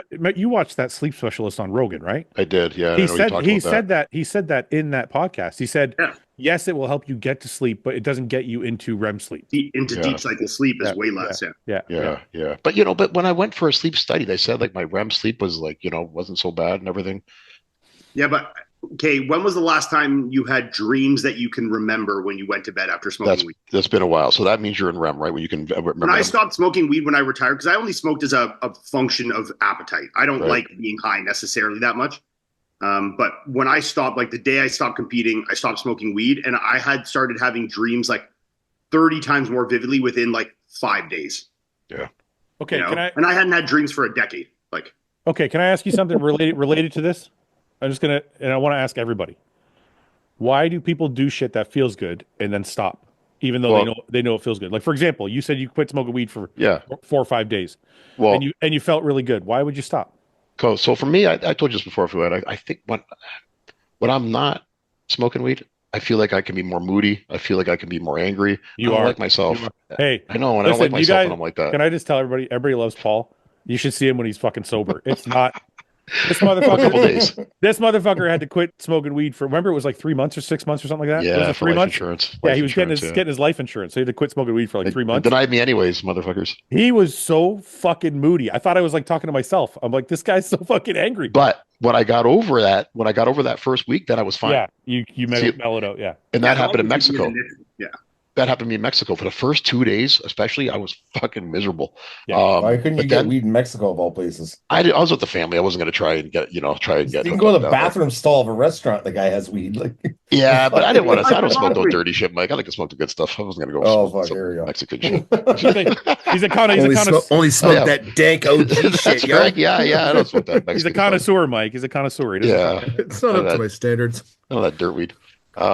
So anyway, after the second day, all of a sudden I felt myself just feeling way better and sleeping better, and I should have continued it, but since I'm at home, you get stressed. Okay, can I ask around the horn, Seth? Have you ever started something or done something that felt really good? You did it for a week, 2 weeks, a month, whatever, and then somehow just stopped doing it and fell back into your old habits? Yeah, I mean, I think it's all habitual. I think it's like a mental habitual thing. Yeah, but you can create new habits, right? So you can, but it's super easy to revert back into old habits. Right. You know what I mean? It's super easy. Like, so for example, I pulled back the training on everything. I was only drinking 1 cup of coffee in the morning for like 15 weeks straight. Yeah. I love coffee. It's like my favorite. It's one of my favorite foods, drinks, whatever you want to say. And the second that I was like, okay, I'm going to change, I'm going to back off the training, I'm going to back off the drugs, I'm going to, focus on making sure everything's good, get the surgery done. Dude, I went right back into old habits with coffee. Like, I mean, fucking right back into it. 2 cups in the morning, 1 in the afternoon. And I'm like, dude, everything was going so good. Why would you do that? I know. And I don't mind it. It's not like it's a problem or anything bad happens, but it's just personally, that's the one thing that I just experienced. But I think it's strong. Can I ask you something? Does it make you feel weak or fucked up that because listen, I did the same thing with caffeine, but I have an even better example. But does it make you feel fucked up that you're like, I know this feels better, but I don't care? No, I mean, I think I think all of us here could really put our minds to something and achieve it. Like whatever it is, it's like we could just be like, yeah, I'm going to turn that on right now and go after it. Yeah. But I don't know. That's like I said, I don't mind it. One thing that I know that if I don't do anything intense that frightens me, like if I don't do something like physical intense type of training, I'll fall in and be like, I should just have a drink this afternoon. Like, home like 5:30, 6 o'clock, be like, man, I just sit down, have a drink, grab a smoke, and I'm like, what the fuck are you doing? Like that came out of left field. So, but I think for a lot of people personally, that's why they have such a hard time staying on a diet because they just fall into old habits. Like they could be killing it for 6 weeks, and then all of a sudden, like just some old type of feeling come up, or a scenario or a ball game or something socially, and they fall right into it, and then they have a hard time getting back in. So I understand it with a diet because diets are, yes, habitual, but they're also hard. Like it's hard to eat. It's hard to eat low calories because you're like, you know what? If I'm in a deficit, I'm fucking hungry all the time. I hate being hungry. I don't want to be in a deficit, right? Let's even say that they're not even in a deficit. Let's just say you're not going to eat bad foods. You're just going to eat healthy. Like, let's just say you can eat as much fruit, as much meat as you want, and like you're going to be way healthier than you would if you weren't. And like, I even think then that you'll be like, fuck, I just want to eat Doritos, or I just want to eat I want a pasta dish or something. Yeah. Yeah. And they fall right back into it because of one thing. It's pretty wild. So yours is coffee. Paul's is weed. Mike, do you have a thing that you did that you're like, oh, this feels really good, but didn't fucking take? No, I mean, you guys know because I told you about like health issues that came up around the Arnold last year that I found out about some stuff, and I just I didn't think I'd be able to stick with it that long, but I've been eating clean and being way more active than I've ever been since that time. So for me to be like that consistent for a year is like it kind of came down to like, in my mind, I made it. It's not life or death at all, but I made it in my mind life or death. So it's like I can still do these things that I want to do and have this fun stuff, but now that I'm living this way where it's like I'm on a better path, I have less desire to go there. Okay. Like I don't desire to like have this shit. But if I want to go, like if I'm with you guys and we go to like a fucking dinner, I'm not gonna not have like shit. But like when I go back to my shit, it's like I'm eating what I eat, not in a deficit at all. Like literally more food than more food than I ate prior to when I decided to like be smarter about what I was doing. Right. So, and the way that makes me feel keeps me on track with that, because I remember like I wake up every morning, like most people, like you guys, I'm sure, but like I wake up like sore or like whatever, but it was exacerbated even more because I was just shoving shit in my body. Yeah. So like I just fucking was like waking up just like, and then I'd feel like shit, and I'm like just gonna eat whatever makes me feel good. But now that I'm doing what I'm doing and being even more active with a body that's really not that optimal, I feel better than I did before. I know it's funny. It's funny. People don't usually take that into consideration. You know, for people watching that maybe aren't as experienced with diets. You know, one of the things Seth always told me that always sticks in my mind, because we kind of have a similar life with work and stuff, is I ask him sometimes, like, how do you stay on a fucking diet all the time? He's like, I'm just more productive. Yeah.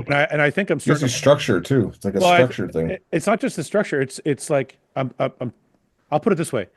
So I binge less now than I have in a long, long fucking time. It's mostly because of work, because when I'm eating clean food throughout the day, I sleep a little better.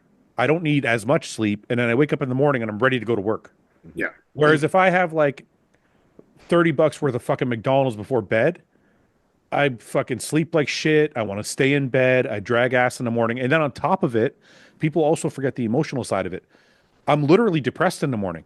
Yeah. You're foggy. And I'm not depressed because I'm like, oh, I feel guilty because I ate shit. I'm like, literally, like my brain is spiraling from like just all the garbage fucking food and the way like it affects my mental state.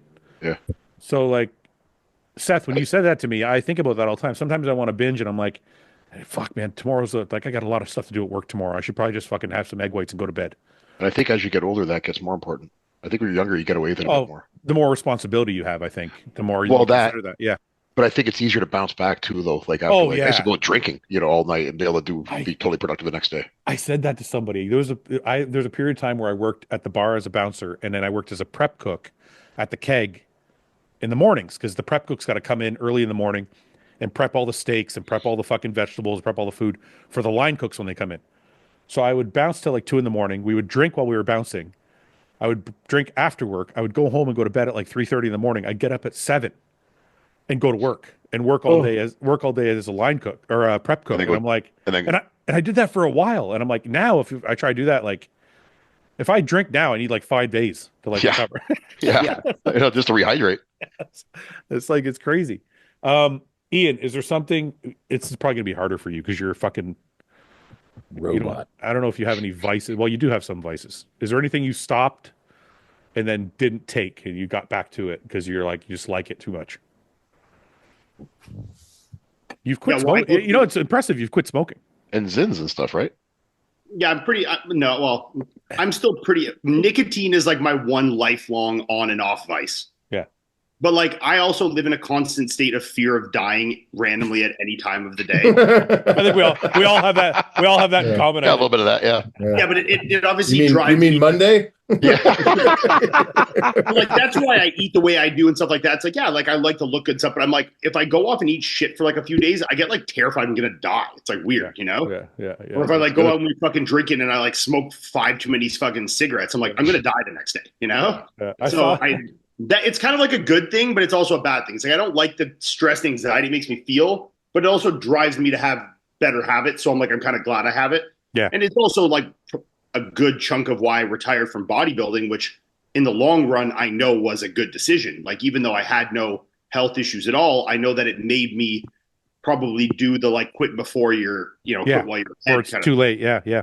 Yeah. So, I mean, like, even though now it's like, I miss bodybuilding, but when I'm like 70 years old and I'm like, my health might still be decent if I live to 70, but hopefully I do because of the decisions I've made, then then obviously I'll look back to it and be like, okay, I'm fucking happy I did those things. But in the time, it's like, yeah, fuck this shit, I'm looking for this fucking picture, Iain. It's the best fucking picture I have of you. It's the day after. Remember? Was that in the hotel? Bruh. Remember when we were in Toronto, Mike? And this motherfucker drank like. Oh yeah. Oh my god. UFC. I did with Ben. We pulled. Oh, this is it. Like. I was so fucked, man. That was the most fucked I've been in 15, 20 years. Wait, look at this. It doesn't look bad from where we're looking at it. Dude, he's literally got alcohol poisoning in that photo. I think you threw up all morning that morning. I threw up all morning and then I had to take the train home, bro. Oh. So I had to like walk to fucking like Union Station. I had to fucking get on the train. Like this train, trains are kind of like, I'm like fuck. That was rough. That was a rough fucking day. You and Ben.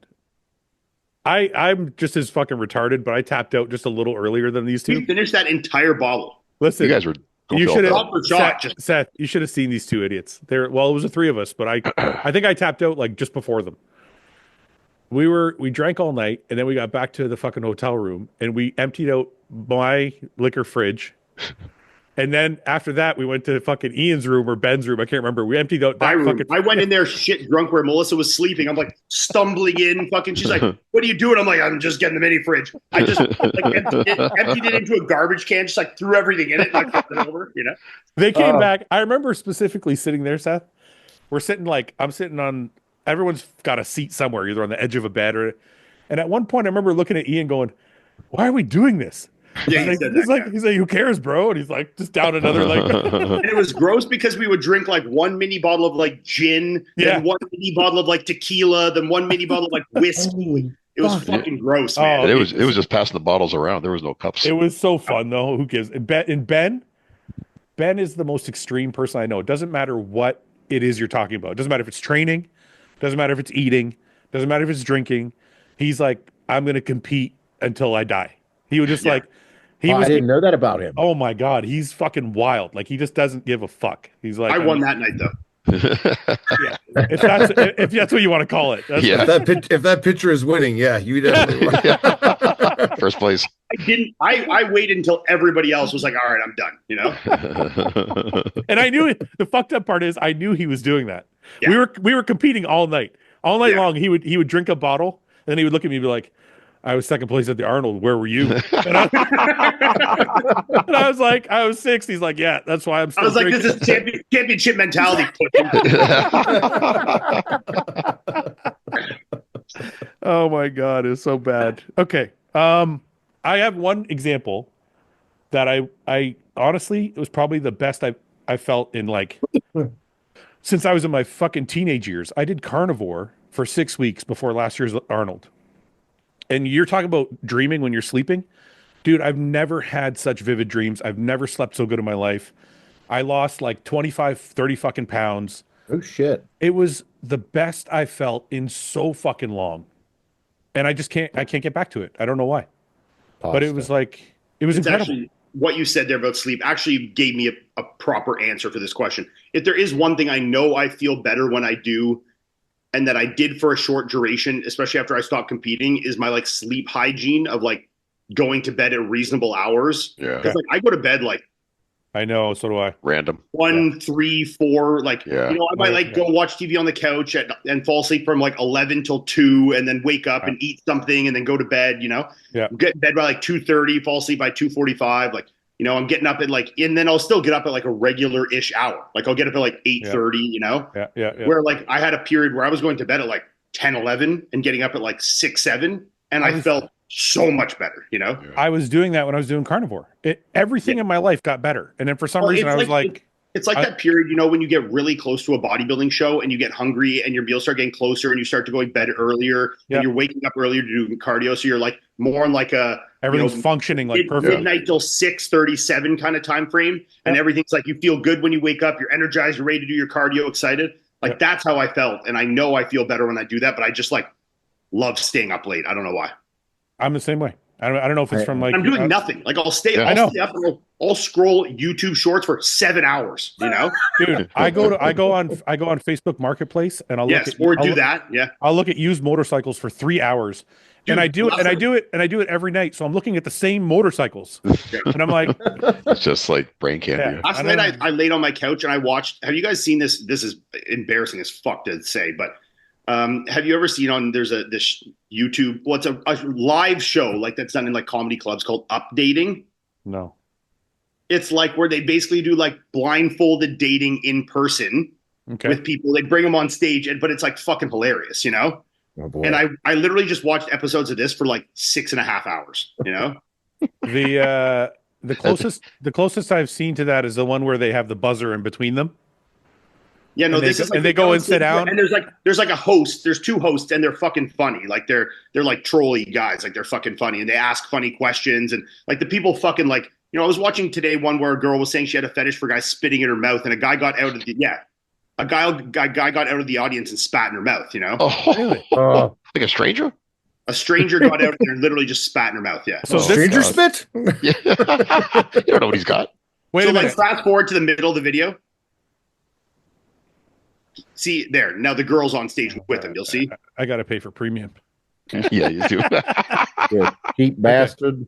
All right. So this guy was on stage first. She came out of the audience? No. So first the guy will come up and the host will talk to him for a while and like they ask him hilarious questions. Like they'll ask them how fucking big their dick is, how quick they come, like Oh man. Yeah. You know? And then the girl then he'll leave the stage and the girl will come up. He'll ask her questions too, and then they bring them up together. And then they and then say like at the end, then when they're blindfolded, and they'll make out all the time blindfolded and be like, they'll both give each other a thumbs up, and then they'll take the blindfold off, and the girl's like, no, you know? Oh, that sounds interesting. Yeah. So like this girl without the blindfold on saw this guy and liked him, and she came from the audience. So the fatter girl came from the audience. The fatter girl. Look at this shirt. That's a lot of confidence. So sometimes you'll get like a guy that'll get like a guy or a girl that'll get rejected, and then someone from the audience will come up and be like, yeah, I'm into them, and they'll come up. That's hilarious. It's fucking funny to watch. It's funny. Crazy. You watch a lot of like teen girl shit. Teen Mom.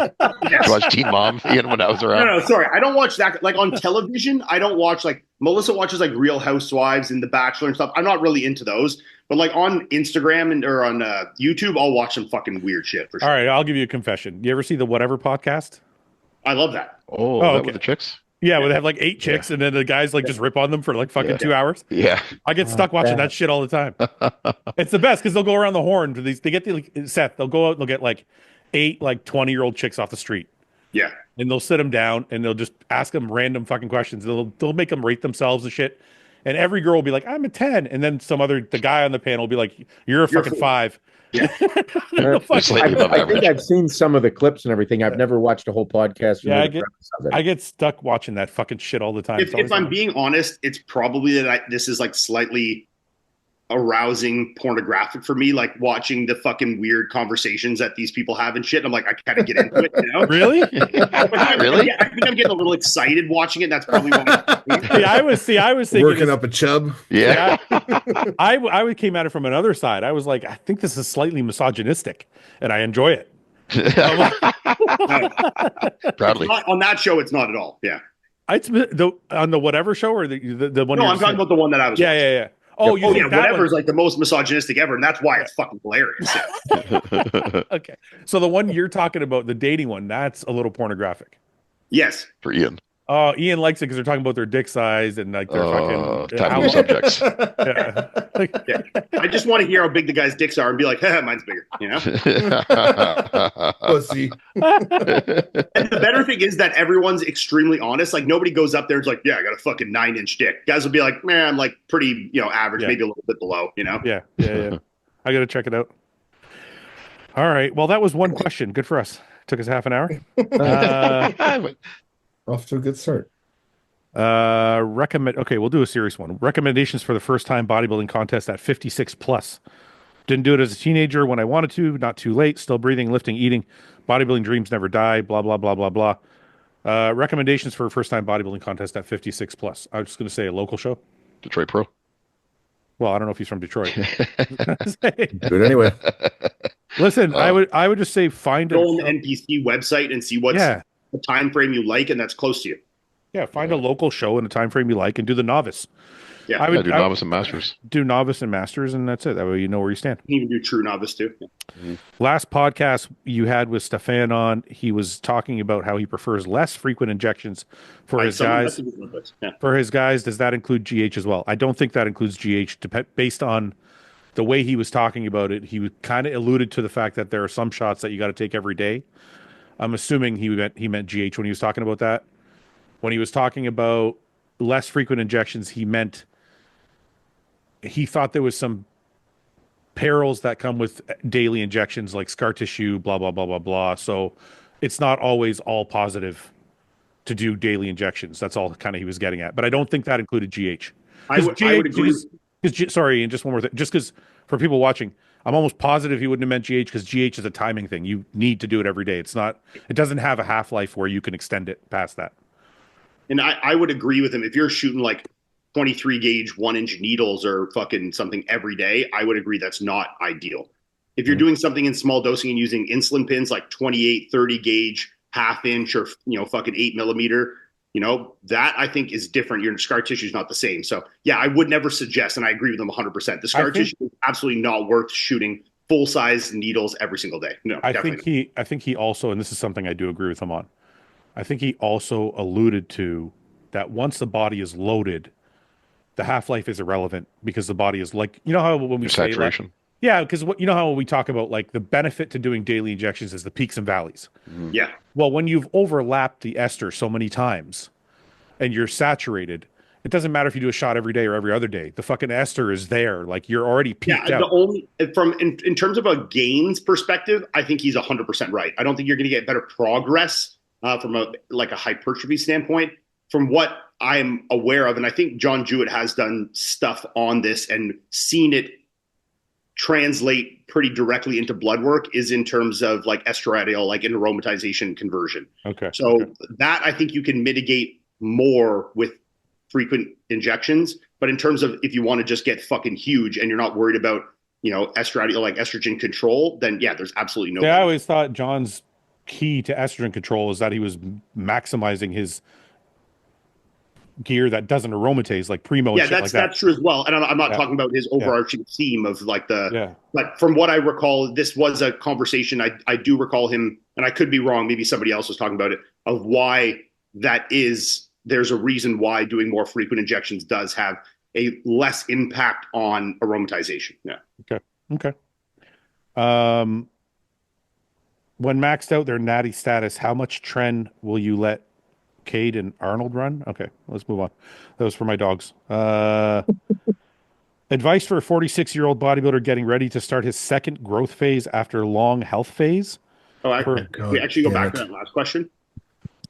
When maxed out their natty status, how much trend will you let Cade and Arnold run? Oh, you're going to talk about your injection for your dog? Yeah, because you mentioned on the last podcast, remember? Yeah. And I had talked to Derek from More Plates, More Dates a couple months before when I talked to him about my dog, and he gave me a bunch of recommendations, which I implemented. And he did at the time recommend putting him on. He's like, if he's neutered, put him on TRT. He's like, especially with a brain tumor, eventually his back legs will start to go, which they have. So I honestly wish I had started it earlier. Yeah. So yeah, I fucking tossed 16 milligrams of testanetate in him. What'd you do? Just like an insulin needle, just like in his. I used a half inch, like a longer sling pin, and did it in like the muscle of his back leg. And did you notice a change in the way he's moving or feeling or anything? His energy, like now that it's been about a week, he seems to be a little better. Yeah. Well, because the reason the place where I got it was watching Rogan. Yeah. Talking to Huberman. Yeah.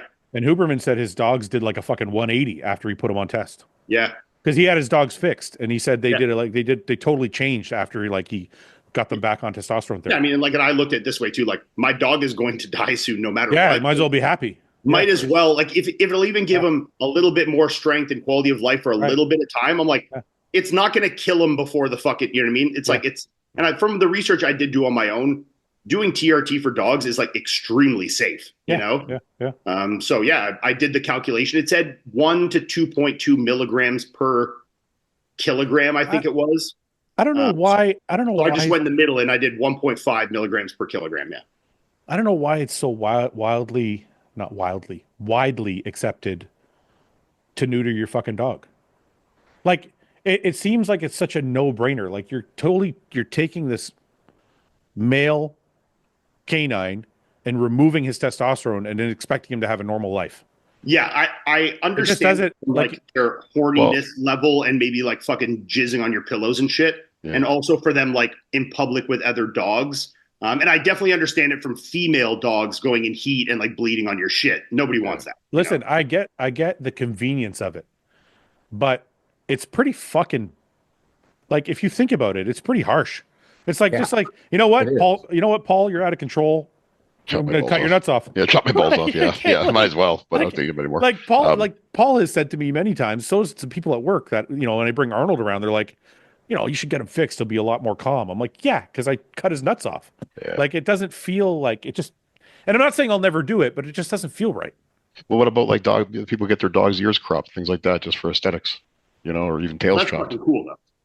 I don't think that changes. Listen, I'm not necessarily for or against it. I think that's a personal preference. If you do it young enough, I don't think it's there's two reasons why that could be a good thing.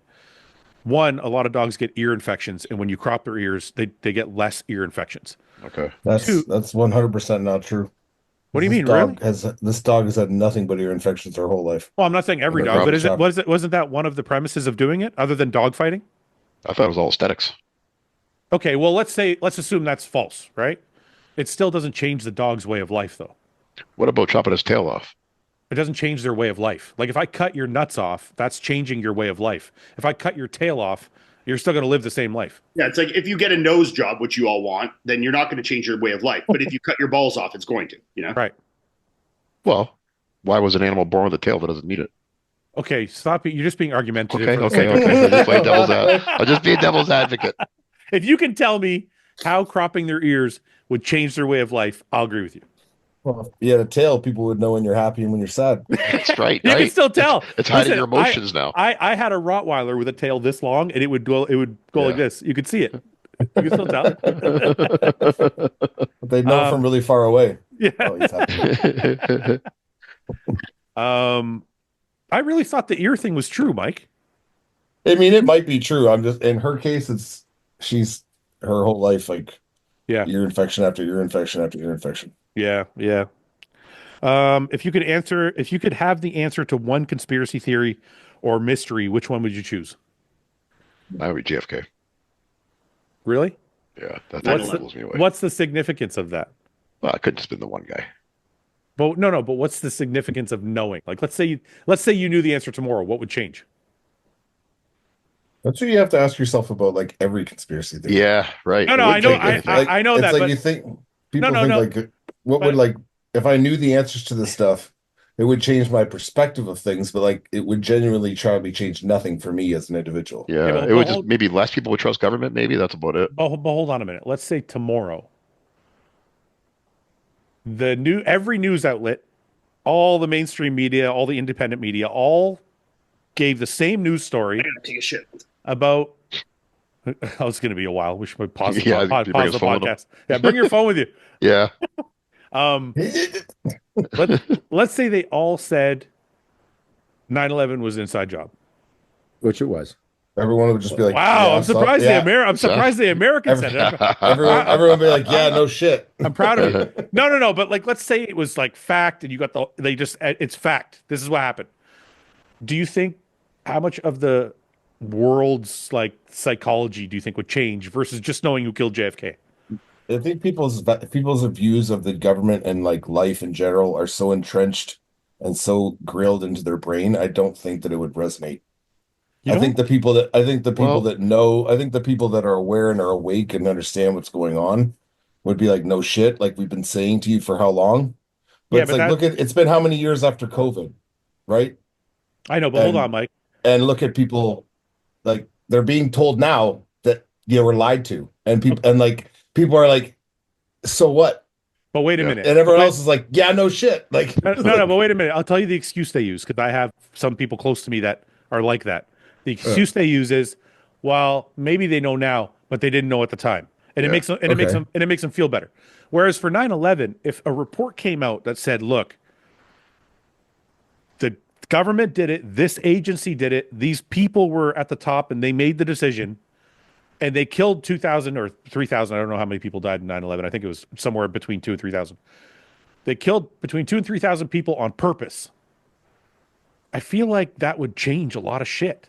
well, especially if you're someone who was directly affected, like your brother or sister got sent to Iraq right after, or Afghanistan Because- right after and died, maybe. Well, maybe, but also, like, I think about what Mike is saying. How many people do you think in the U.S., as a percentage of 100, how many people in the U.S. do you think really believe it was like an inside job? 50%. No, Yeah, that high. I think like Well- 30 max. That's what I think too. I I think think there's if you're probably talking to people, yeah, like talking to people on an individual basis, you'd probably get a lot more answers than polling people Hmm. because people want to stay with the herd. But if you had like a deep conversation with a lot of people, they'd be like, if they didn't believe that it was an inside job, they definitely have suspicions about what happened that day. that's what I think. I think 20% might think for sure. I think there's I think a 30% that are like maybe, and then the other I don't- 50, the I other don't 50 think are still everybody- like I don't think CNN's. people have all the fucking information either. I don't think there's people that have tried to dive into it. I don't think they've looked into like. You know what's funny about that, Seth? I was I having this don't think they conversation. have. I was having this conversation with my brother at dinner, and he was like, "You're an idiot." And I'm an idiot. I'm like, really? If I go to I- lay so out listen, all the information, so it listen. doesn't fucking add up. I look at him. I go, explain to me Building 7. He goes, what do you mean? What about Building 7? I go, Building 7 fell at free fall speed and nothing hit it. He goes, no, it didn't. I go, what are you? I'm like, do you want me to look it up for you? He goes, okay. And he's like talking to me like he's got it like down pat. He's like, you're an idiot. I'm like, okay. So I look it up. Literally says Building 7 fell, free fall speed from office fires. I go, look. He goes, oh, I didn't know that. I go, you're a fucking idiot. You're the fucking idiot. I go, But there's people. That's what I'm saying. You'll show people proof of something, yeah. and they'll Still just won't. literally. It's like they didn't hear it. It turned Yep. off. Like because Yep. it's more convenient for them to believe the lie than it is Yeah. to be like, oh, let me turn my brain on and think what that could mean in the grand scheme of things. Okay. So why let me, Some people would this don't. happen, right? Some Okay, people don't so- want to go there. They just rather not okay. go there. So let me rephrase the question then. So let's say somehow we could pick one conspiracy theory, and I pick this one, but you got 100% of the people to go, oh, because everybody reported it. CNN, The View, all the shitty channels, they all report the same thing. So all the people now believe it. How I do you don't think? think they believe it. I think they'd still have a hard time believing, but I get it. Keep going. Sorry, I interrupted. I think if The View said it, all of the people would believe it. Yeah. I think That once- much trust. I think the I think the once- 50% that believes The View is the problem. If Taylor Once- Swift said it, everyone Yeah, would once believe it. something hits the once something hits the mainstream media and you're hearing about it, it's too late because it's already being spun so in a way that's like It's either being over sensationalized or overplayed or underplayed or whatever it is, and it's being sent, like pushing people in a certain direction to think a certain way. I agree with you, And but we're playing this hypothetical, so I'll go back to it. Okay, I gave mine. Mine's 9/11. Ian's is 9/11. Mike or Paul's is JFK. Mike, if you could have the answer to one conspiracy theory, I know which one Mike wants answered. Which one? let's just say the origins of Of the Earth. human, of nature. The origins of man. I want to know the real origins of man. Okay. Big blast theory. Not what we were told. I do got to tell you, I'm becoming more and more interested in the pyramids. That stuff's wild. It's starting to freak me out a How little about when bit. we were kids and they would be like, how do you think the pyramids were built? And you'd feel like a fucking retard for not knowing how they were built. And you're going on, and they're telling you what to do. And you're like, I have no clue. And then like, nobody knows. And, it's And then they would lie to you and be like, well, there was like 100 slaves and they pushed it up a fucking hill. And they're like, that's not possible. It's literally not possible. Yeah. Well, and how's there pyramids on different continents? You know, when there was no communication amongst these continents. Those things, I think, like with an expert person, is pretty easy to explain. But how? Explain it. There's that special on Netflix I got into. Well, I think the pyramid shape, like if you take the pyramids in like Giza and the pyramids in like, the fucking Egypt. Yeah, in Giza, that's the Egypt. Or if you take the ones in like Mexico. the Amazon. That's Mexico. That's Mexico. Hey, Giza, man. Sorry, go ahead, Ian. They're extremely different shapes and extremely different uses. And one is like the pyramids at Giza are mostly not. Wait. Before you say that, Ian. In that time, to build structures that high, a pyramid structure was the obvious and best way to do it. Okay. But why the desire to get... One thing. They don't know why the pyramids were built. That's part of the problem. Well, they originally thought the pyramids were used as tombs. That's the original thought process. Yeah, to celebrate dead people. If you start looking into some of the new theories that are coming out, they're like, that's not even for that. Electricity. Power plants. That's what they taught us in school when we were 7. Oh yeah, it was King Tut's tomb, blah blah blah. And these they were built. These things, these monoliths were built to house dead bodies. Yeah. For what? They love their dead bodies that much. And there's literally rooms in there. There's literally rooms in there with drawings on the walls, carvings, whatever, precision, whatever. There's no electricity. It's a windowless room where someone's drawing and doing but you have to remember. There's no candle soot. There's no nothing. Yeah, you have to remember back then though, they were obsessed with like the idea of the afterlife. So like where you were buried and how you were buried, especially for someone of prestige, was like extremely, extremely important. Ian, they talk about those tombs. They talk about the rocks being cut to a millimeter. Like the precision in which the rocks were cut. Yeah, but I've also watched videos where these are like extremely explainable by people, No, they're explainable is relative, like that's in quotes. Yeah. Because the explanation isn't necessarily the real explanation. Well, we don't know 100%, but I don't think it's not so hard to believe, Well, it is when you talk. Like, listen, there's a couple archaeologists that were recently on Rogan's podcast, and they were literally saying the level of steepness is the wrong word. The incline of the ramp they would have to build to push the fucking into position, which they said they've done. The ramp, to even get the stone from where it came from to where it had to go. They couldn't. But even if they did, it couldn't go up the ramp. Nobody could do that at the weight of the rock itself. And if they reduced the incline of it, the ramp would stretch for miles. And there's no like evidence of that. So how the fuck did they push the rocks up the pyramid to mount them? Like the whole thing is not explainable. That gets back to my desire to know the origins of man. Yeah. I don't know. I'm kind of with Mike on this one now. Maybe that's more important than 9/11. Like Stonehenge. It's definitely interesting to know all these things for sure. I think there is definitely some things like I don't think we know exact, but my mind doesn't lean to them being like. Have you ever heard the saying, history is written by the victor? Mm-hmm. Yeah.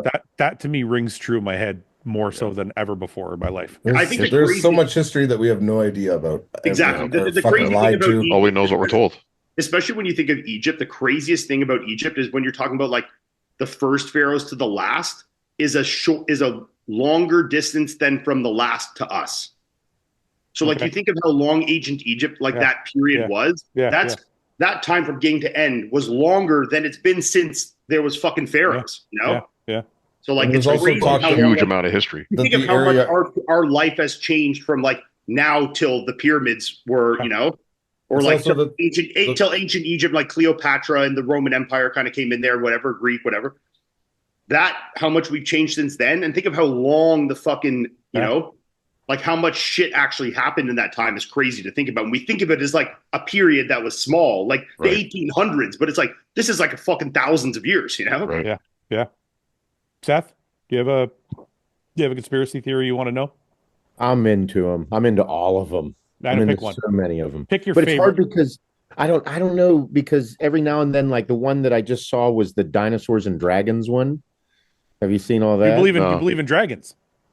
Listen, I didn't fucking say I believe. No, you can believe. Listen, son of a bitch. this is a safe circle. No. You can believe in dragons. We're friends here, Seth. I believe there's Okay. dragons. No one's judging you. It's okay. But no, it's I don't know if you'd call it a conspiracy theory, but it's like they were again, I just came across this one recently. But I mean the Roman Empire, the fall of the Roman Empire, what happened with that? That's another big one I wouldn't know about. Listen, what is a dragon? It's just a flying lizard. That's totally possible. Breathes fire.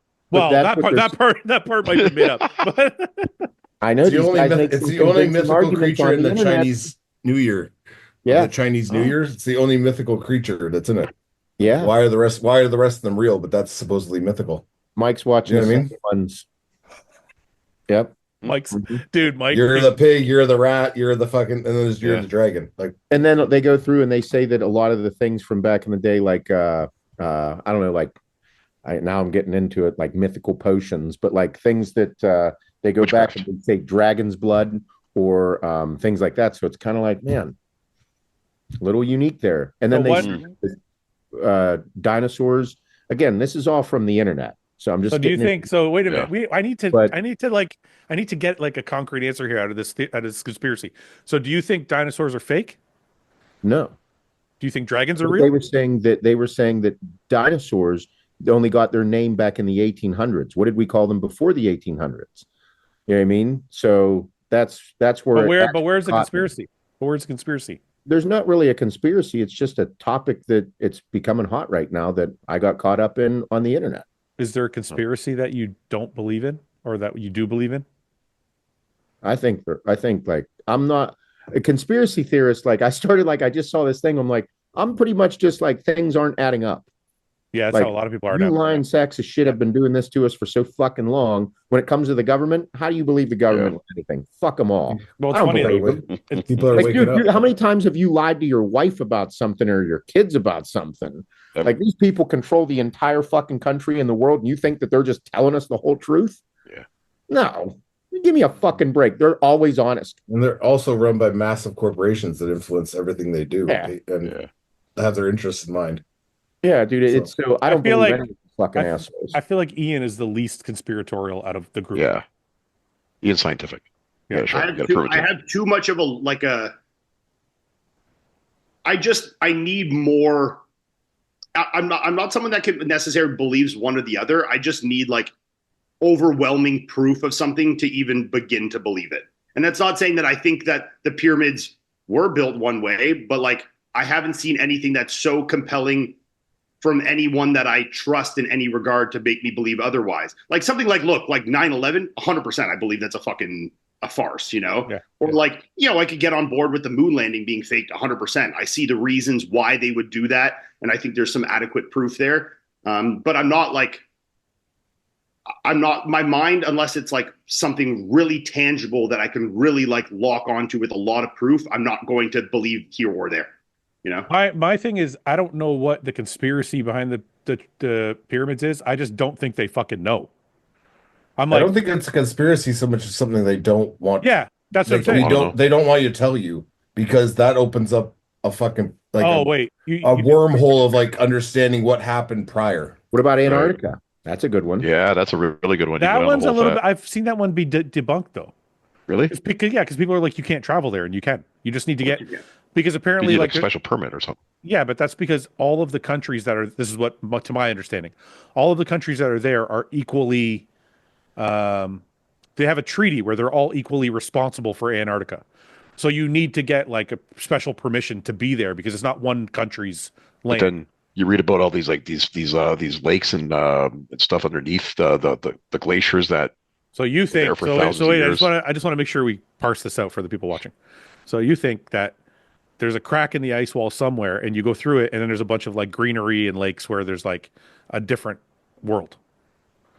Is that what you I think? think or that's is what the theory. I think that's what the theory is. No, I want to know your theory. I don't care. My what- theory. Well, maybe that's where some people disappear to. Everyone was at airplane a couple years ago. Went to. Look up General Admiral Byrd. I knew I you were know going to that- say I that. know about knew him, you were yeah. gonna, one guy got really high and fucking wrote some shit, and that's like every No, fucking he went guy. there. crashed. He has fucking documented. He documented the visit. And didn't his expedition? Didn't his ship crash or something?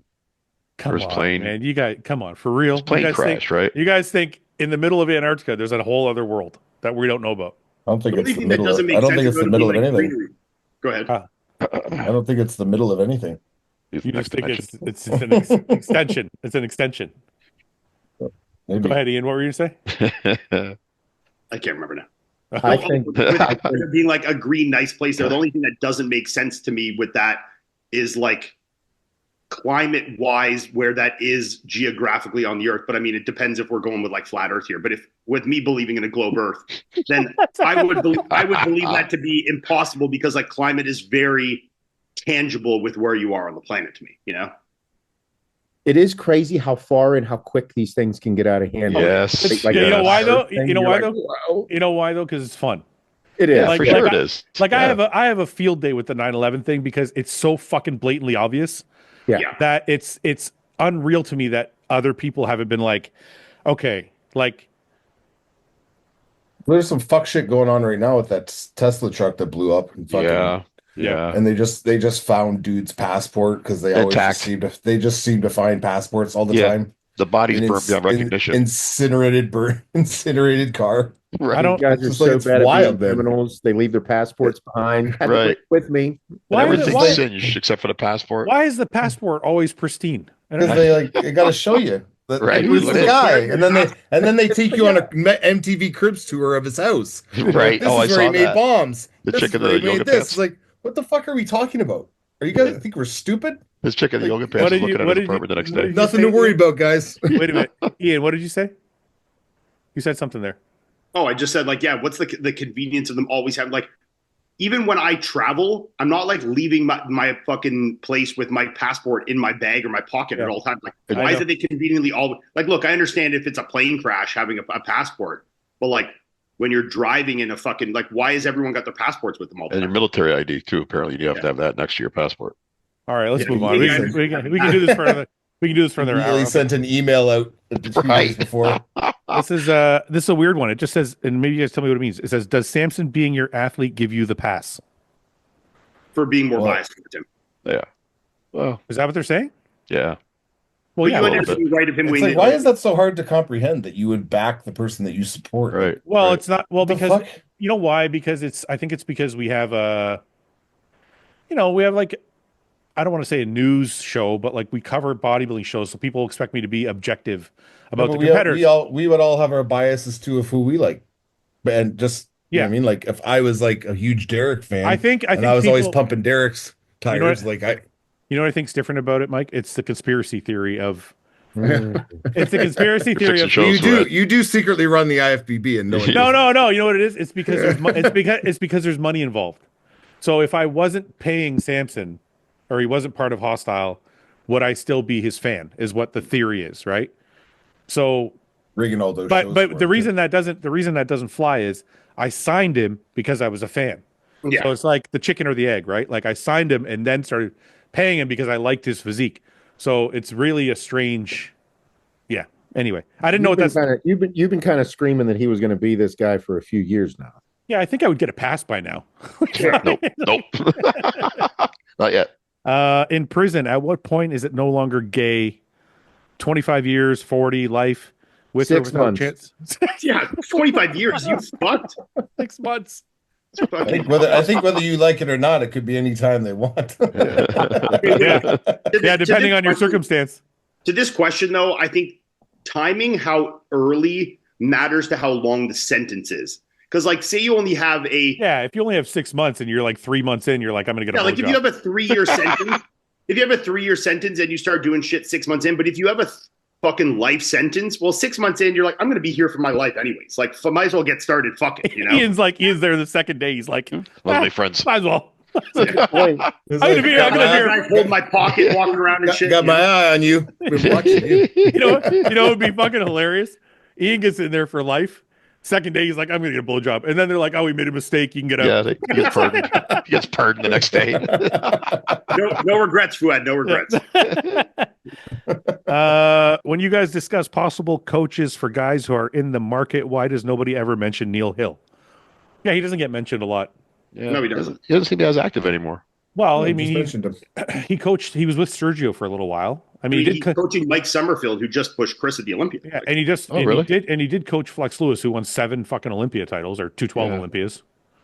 So I don't know why he doesn't get met. He's kind of quiet. Maybe that's why he doesn't make. Quiet. That's why he's just not like in the limelight as much. He doesn't coach a ton of guys. So like obviously, you have people like Stefan, because they're coaching so many guys, they're in the limelight more, so they get talked about more. So I mean, the more prevalent a coach is in the like scene, the more they're going to get talked about. It's just natural. Yeah. Which superhero has the most boring superpower? I'm going to say Batman. He doesn't even have a superpower. Doesn't have one. He just He's really not, smart. he doesn't have any superpowers yet. Yeah. So does that not count? Can we not name him? Daredevil's pretty bad. Who? What's his Daredevil, he's superpower? blind, right? He's got it like He's super sonar. senses. Yeah. Yeah. Yeah, that's pretty. I mean, shit. if you watch X-Men, I'm sure you could find some in there that have some pretty fucking gay powers, you know? Flash. yeah, I mean, but Batman is considered a Flash would be superhero. dope. I have so much running you want to do. Oh, I'd like For a little to while. So be. he says in the Justice League movies, like, "What's your superpower?" He goes, "I'm rich." Yeah. Yeah. I mean, that's a pretty cool superpower, but it's not a good superpower. I'd love to be the Flash. You wouldn't like that, Paul? I want to fly. I Oh, want it'd to be fly all day. great. You could fuck with people. Nobody could catch you. You can sweat like crazy all the time. Be tired all the time. No, you're You doing can eat whatever you want. He's fucking slamming food constantly. Yeah, but it's effortless, Paul. You're not tired. That's just what he does. It's You like got to build up a sweat though, and all that. no, that's Sprint. just it's a Full-on superpower. sprints. It's effortless. Paul's for him. relating it to him running that part. You know? Yeah. You know? It's like if I had to run 10,000 kilometers, I'd be dead. It's like, Oh, my feet would be killing me too. yeah.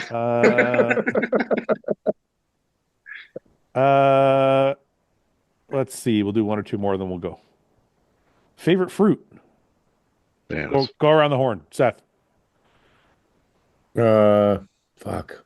I'm a big banana fan. Flip that one. Yeah. Flip that. It's the most immature group of people on earth. That sounds Yeah, like Listen, I like fag. bananas, Yeah, dude. What fag. can I say? Seth likes bananas. What you want from me? That fag Big likes banana. bananas. Seth likes bananas. Yay. It's so bad. What a stupid. We're fucking retarded. Okay, I'm gonna say pineapples. Paul. I like bananas. Are we talking like fruit on its own or in things? Just on its own? What are you gonna put it in? Like yogurt or like fucking a smoothie. You know what I mean? What are you laughing at, banana Paul? split. Paul, are you thinking what I'm? Oh, okay. I was thinking something else. Go ahead, Ian. What do you? Go ahead, Mike. What were you thinking? Yeah. What are you thinking? No, Hey, you gotta say it now. no, it was really gross. Put your fucking dick in. Yeah. Put your dick in the yogurt. Grapefruit. I'll give Put you a your dick in parfait. yogurt. What do you put your dick in yogurt for? I was thinking of eating it out of something. I wasn't thinking of putting my dick in it. Oh god. I like raspberries too. They're up there. Yeah. Blueberries. Strawberries. Okay, Strawberries are good. you get one. Seth, banana. Paul, banana. Yeah. Mike, Strawberry. Ian. Yeah, I'm probably with you. Like if a pineapple is like perfectly ripe, that's pretty hard to beat. I like mango too, but that's really fucking fruity to say.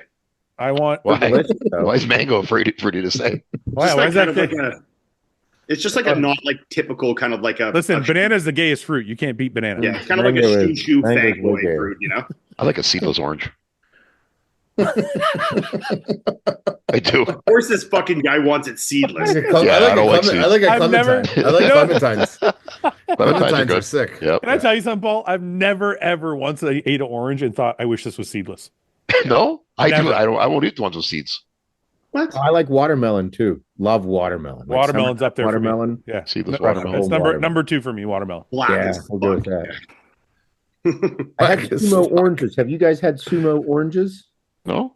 What's a sumo orange? It's like a brand of an orange. It's like a giant clementine. They're fucking delicious. The Really? only thing with oranges is like the ROI is too low for me. You know, like how long? You sound like Paul now. It's like, but like ROI. peeling an orange is just like a pain in the dick compared to how good they taste. You know, They can be. Paul, I don't know. do you These are wonder, really good, Paul? Do you though. know what ROI is? Return on investment. Yeah, I got it. Okay, good. Yeah. Because he's like ROI. At first, I didn't get it. I had to sound out of my head. Right. I knew it was return on something. ripe orange investment. I agree with you. There is a lot of work involved, but if you got a knife, it's not that hard to simplifies it. peel an orange. Without a knife, it can be messy. Without a knife, yeah, I give you that. Yeah. If you get the chance, they're really good. But the clementine's easy to peel though. Like that sumo orange seems really easy, like It's a super clementine. easy. Just Yeah, just right off. I hate the ones that take a long time that you like just keep the skin on. And the bitch peeling them, they suck. Paul versus 100 baby ducks. In a fight? No, to No, eat the them. quacking contest. I don't know what we're talking here. It's fucking contest, Paul. What do you think? 100 ducks? Yeah. Baby duck. And they're Oh, ferocious. baby ducks. Oh, I'd stomp them all, yeah. Listen, Paul's terrified of fucking animals. You would not. You'd run away for sure. Adult ducks, for sure I'm running away. Small baby You'd ducks. stomp on a duckling, dude. Well, I wouldn't want to, but it depends on what's on the line here. Like, is something going to happen to me that I got to defend It's myself? going to kill you, or you're going to kill it. Then I got to kill it. I got to kill those little babies. I got to stomp all over them. It'd be gross though. Fucking Okay. blood everywhere. Okay, last question. Death row last meal. No. Get a better one. We've done favorite foods a million times. Now that Matt has retired, who is going to coach Iain Valliere for his comeback? Patrick, of course. Fuad is going to coach him. Yeah. What would 20-year-old Fuad do if bodybuilding wasn't a thing? Worked at strip clubs. Sell drugs and work as a strip club manager. Strip club manager, yeah. What any self-respecting man in Canada would do. That's right. That was a good job. Fuck you, man. I like that job. Make a decent living. That's making good money. Freedom. That's honest work. Yeah. Yeah. Casting couch was there, and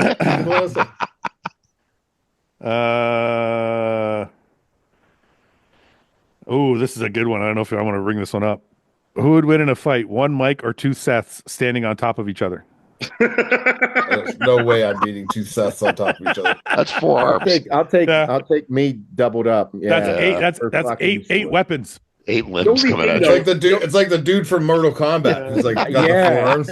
But you have to think though, Jack- two on top of each other. It's like you don't have someone on your shoulders. You're a bit slower. You're kind of clumsy. Like that's going to be tough. Yeah, but if you get a whole, even if you get into it with the guy on the bottom, the guy on the top's just pounding you. Right. Yeah. Yeah. You can't defend all that. You can't defend yourself. And the lower one could just fucking hoof you in the nuts. You know? Right. Yeah. He's giving you body shots. The other guy's clobbering your head. Dragging them. And the middle arms are just holding your arms so you can't move. You'd be fucked. Okay, here we go. Fuad with only a baseball bat for arms versus Mike with 20-ounce boxing gloves versus Paul with size 16 tile infected feet versus Seth, but he's a centaur versus Iain is just himself. So that's gonna be fucking kicking the shit out of us with this horse Yeah. legs. Horse He's a legs. fucking- We're fucked. Okay, one more. Most no. When going from no. What's the best feeling in the world that you've experienced? Sex. What's the best feeling in the world you've experienced? I really like my dick. I don't know. I've done some drugs that made me feel really good. You know? Better than sex? Better than the average sex, not better than the best. Well, sex. average sex doesn't count. You're comparing the best drug to average sex. It's gotta be apples Best to of all. apples. Best. Yeah. It's like mental feeling though, or is it this like a physical thing? Anything. Whatever makes you feel good. Yeah. You know, it's crazy because you can go through, we're all going through those certain things in life that were physical, like drugs or anything. Like I just, for the 14 weeks I got back on the shit. I tell you what, dude, when you're on some shit, there is nothing like a nasty fucking pump. First It is a wild feeling. It is like a drug. Yeah. Like, you're just but it doesn't compare to really good sex. No, it doesn't. I'm just And saying. then if you like, compare, those if you can two- listen, wait a minute. The thing is, if you are taking a lot of steroids and doing drugs and have crazy sex, Yeah, that's like a trifecta of it trifectas. is. Happiness. Yeah, it's like you can't beat that. Take a bunch of Yeah. ecstasy, You a can bunch bottle of that blend, up. and then just fucking While you're on a bunch of tests. It's a promised land right there. All right, we'll end it there. Paul, say a prayer for us. Okay. Remember, it's the first prayer of 2025. So I know. Oh, I got the It'll be a light good coming. year. Well, let us bow our heads. I'm going to take advantage as I have this beam of light on me right now. Okay. Yeah. Well, dear leader, building upon the theme that we've established the last couple of weeks with New Year and wishes for the New Year being the central topic. I still don't feel great about this year. I still think it's going to be pretty nuts, but I think there's some optimism. I think there's some good signs. So I don't think it's going to be all shit, but I think it's going to be shit for a while. I do. Sometimes the good, sometimes the shit. Yeah, I really think it's gonna start in a shitter though, and then we're gonna come out of it. You know, these prayers are supposed to be positive and uplifting, right? Yeah, there's optimism. I think towards the end of the year we'll start to see some sun. So you're like, you have to deal with shit for the first 6 months. It always gets worse before it gets better. It's always darkest before the dawn, Paul. Oh, That's my right. God. Yeah. So let's be optimistic that it won't be that way. You know what I've noticed? It won't be. You've perfected your introduction to your prayer. Yeah. Yeah. Oh yeah, like Yeah, It starts off well. It starts off like a stage at a time. Yeah. Like it starts off like a real sermon. Like, okay, And then it nosedives. Yeah, It just and then you're takes just a like you're good. Like I know you learned from Seth, like the introduction. I found out that you picked that up. I've got that part down now. Yeah, but now it goes to shit. Now, right so after now that. it's the meat and potatoes, the subject that I need to Yeah. build on. Yeah. You need to throw some dear lords in there. Thank you for everything. Like, yeah, you need a little bit more grateful. Be a little bit more grateful. Really? I also do like the life updates too. If you could add those. Okay. Well, right now, there's, the kids are feeling better. They were sick while we were in Mexico. I told you guys that. This guy, You're the worst pastor ever. just I don't a want lot to of be. work right now. Keep going. I'm just grinding right now at work. I'm just trying to put in some time right now at work, and then going into the spring, like I said, hope it'll get better. All right. Amen. Amen. Amen. Okay, boys. Amen. See you later. Good night, you guys.